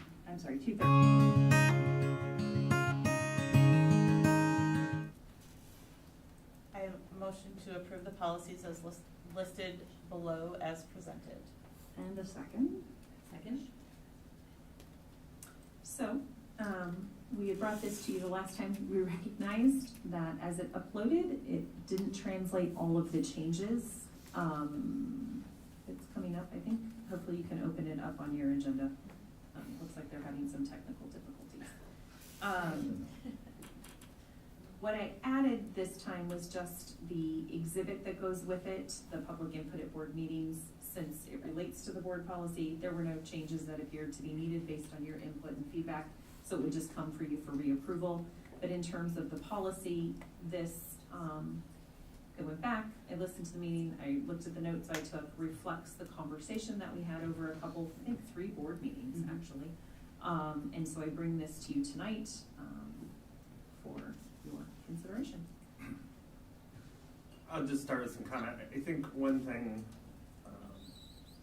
I don't know if this is gonna be a drastic procedural change from what we're doing now. I think it's important that we include this 30-minute window in here, but we maintain that the board president can modify the limit. I don't think that happens very often, but I look at a night like tonight, like if there was a lot of public comment in the beginning, like if we were here for an hour, it would already push this meeting even later than it already is. I also look like to have that discretion if that maybe the robotics club can't get here till 6:30 or something, that we have some sort of window so that we can properly schedule board meetings from beginning to end and get the agendas like into some sort of time frame. So I do recognize that there's a little bit of a change here that if we ever do have to invoke that half hour, I don't think that's ever, I think it's rarely happened, but I think there's times that, especially if there's a busy meeting or if we had a special presenter, and like I said, the board president can still continue that time if needed, if there's some people who want to get up and speak, and I would encourage people to get those public input of board meetings turned in, because we don't require it before the meeting, we're doing it prior to speaking, so we're maintaining our status quo there. If we're aware that there's 15 or 20 people who want to speak, like I said, that's very rare. We could probably make some last minute changes to the agenda to maybe pull a presentation or something off. So, absolutely. So business can still get done. So thank you for making the changes. Absolutely. Any other questions or comments? Yeah, I want to throw a challenge flag. I just kind of want to throw a review flag on from last meeting. I went through and looked at the meeting twice, and we've just been talking about the time limits and people having to fill out the form and et cetera, and your name or address potentially. And Dr. Morris, I just talked about something about having the hall monitors, have something codified in black and white so they know what they can and can't do. And then the superintendent's report, Dr. Morris said, we can't cover all those things, and I understand that. Then a hand was raised in the audience, and the person was allowed to speak. It was long past the citizen participation time. She spoke from her seat, didn't fill out the form, didn't approach the microphone, didn't state her name. It was in relationship to something that I had said about the hall monitors and the para preparation, etc. So I just want to point that out. I looked at the video several times. It was just kind of an anomaly. I think that the hand was raised and she was acknowledged to speak, and she was thanked for being a volunteer when she was done speaking. So that was just kind of an anomaly. I think what happened at the last meeting, and I don't think that will happen again. But that was just pointing out just a kind of something that I saw on the video and that I noticed. And nobody said anything about the participation factor from the audience. So I just want to see if there's a reaction. So I'm just pointing that out. It's just an anomaly, and that's what it is.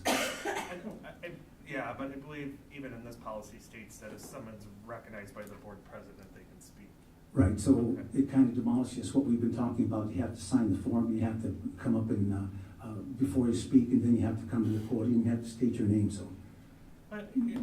Yeah, and I guess I recognize what you're saying, Paul. I look at a situation where I think Becca was gone and I was board president. I don't remember what we're talking about, but a gentleman in the back was trying to talk and he wasn't quite where, and I just walked back and I spoke to him for a minute. So, I think there's a difference between a disruption and being recognized to speak. That's just my opinion. Well, are we going to let people speak long past the citizen participation time, or no? I think it was just an anomaly. I don't think it's going to happen all the time. So I just pointed out from what I saw in the video when I reviewed it. So I'm trying to understand, Director Castro, I did not follow what you just said. So I in terms of your hall monitors and what their responsibilities are, I didn't say there was too much to cover. You said, I think you said it was, But- you can't cover all the situations, I think, and I understand. Yes, we can never think about every situation that's going to happen. I understand that. And they are given very explicit training, and in the situation of middle school, United Way has an onboarding program, and then. I'm worried that we're getting off topic. Right. Yeah. So, I think what you're saying is that we let someone speak who probably shouldn't have. Correct, that's We all, have that's the whole not point. followed this right? policy in the past, but what we will do once we adopt this, and we haven't voted on it yet, is follow it from now on. Exactly. Okay. Any other questions or comments? Okay, roll call. Director Pevich. Yep. Director Smithson. Yes. Director Castro. I think the 30-minute time limit is something that I don't agree with, especially when we have more people talking. So I'm going to vote against it just for putting a time limit on letting our audience people talk. No. Director Champion. Yes. Director Dorder. Yes. Director Eastman. Yes. Director Lynch. Yes. Motion carried 6-1. Thank you. And that brings us to 5.09. I will make a motion to approve, oh, it's just this, is it an No, action? it No, is, there's it an is, action. and it appears that Board Docs dropped the That's fine. actions. No big deal. I move we reapprove 804.3, formerly known as 804.5. Thank you, Richard.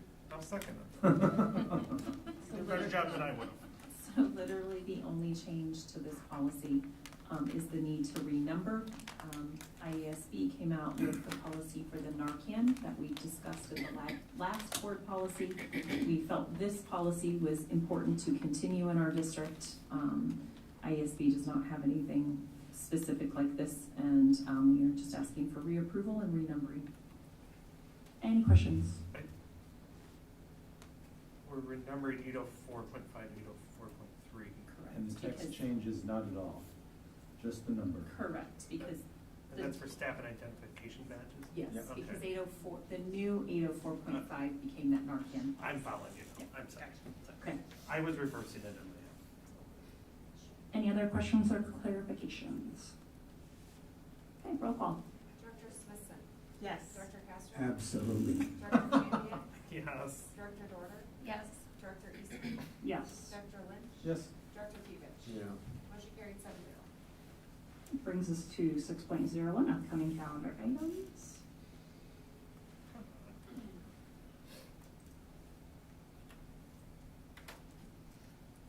Any additions, questions pertaining to the upcoming items? I guess there's one thing tomorrow. So it's just posted, yep. Any other questions? Okay, moving on to 7.01. I will make a motion for 7.01. The board will move into closed session under Iowa Code 21.5, sub 1, sub C, discuss strategy with counsel on matters that are presently in litigation or were in litigation, or where litigation is imminent, where its disclosure would likely to prejudice or disadvantage the position of the government body in that litigation. Second. Roll call. Director Castro. Absolutely. Director Champion. Yes. Director Dorder. Yes. Director Eastman. Yes. Director Lynch.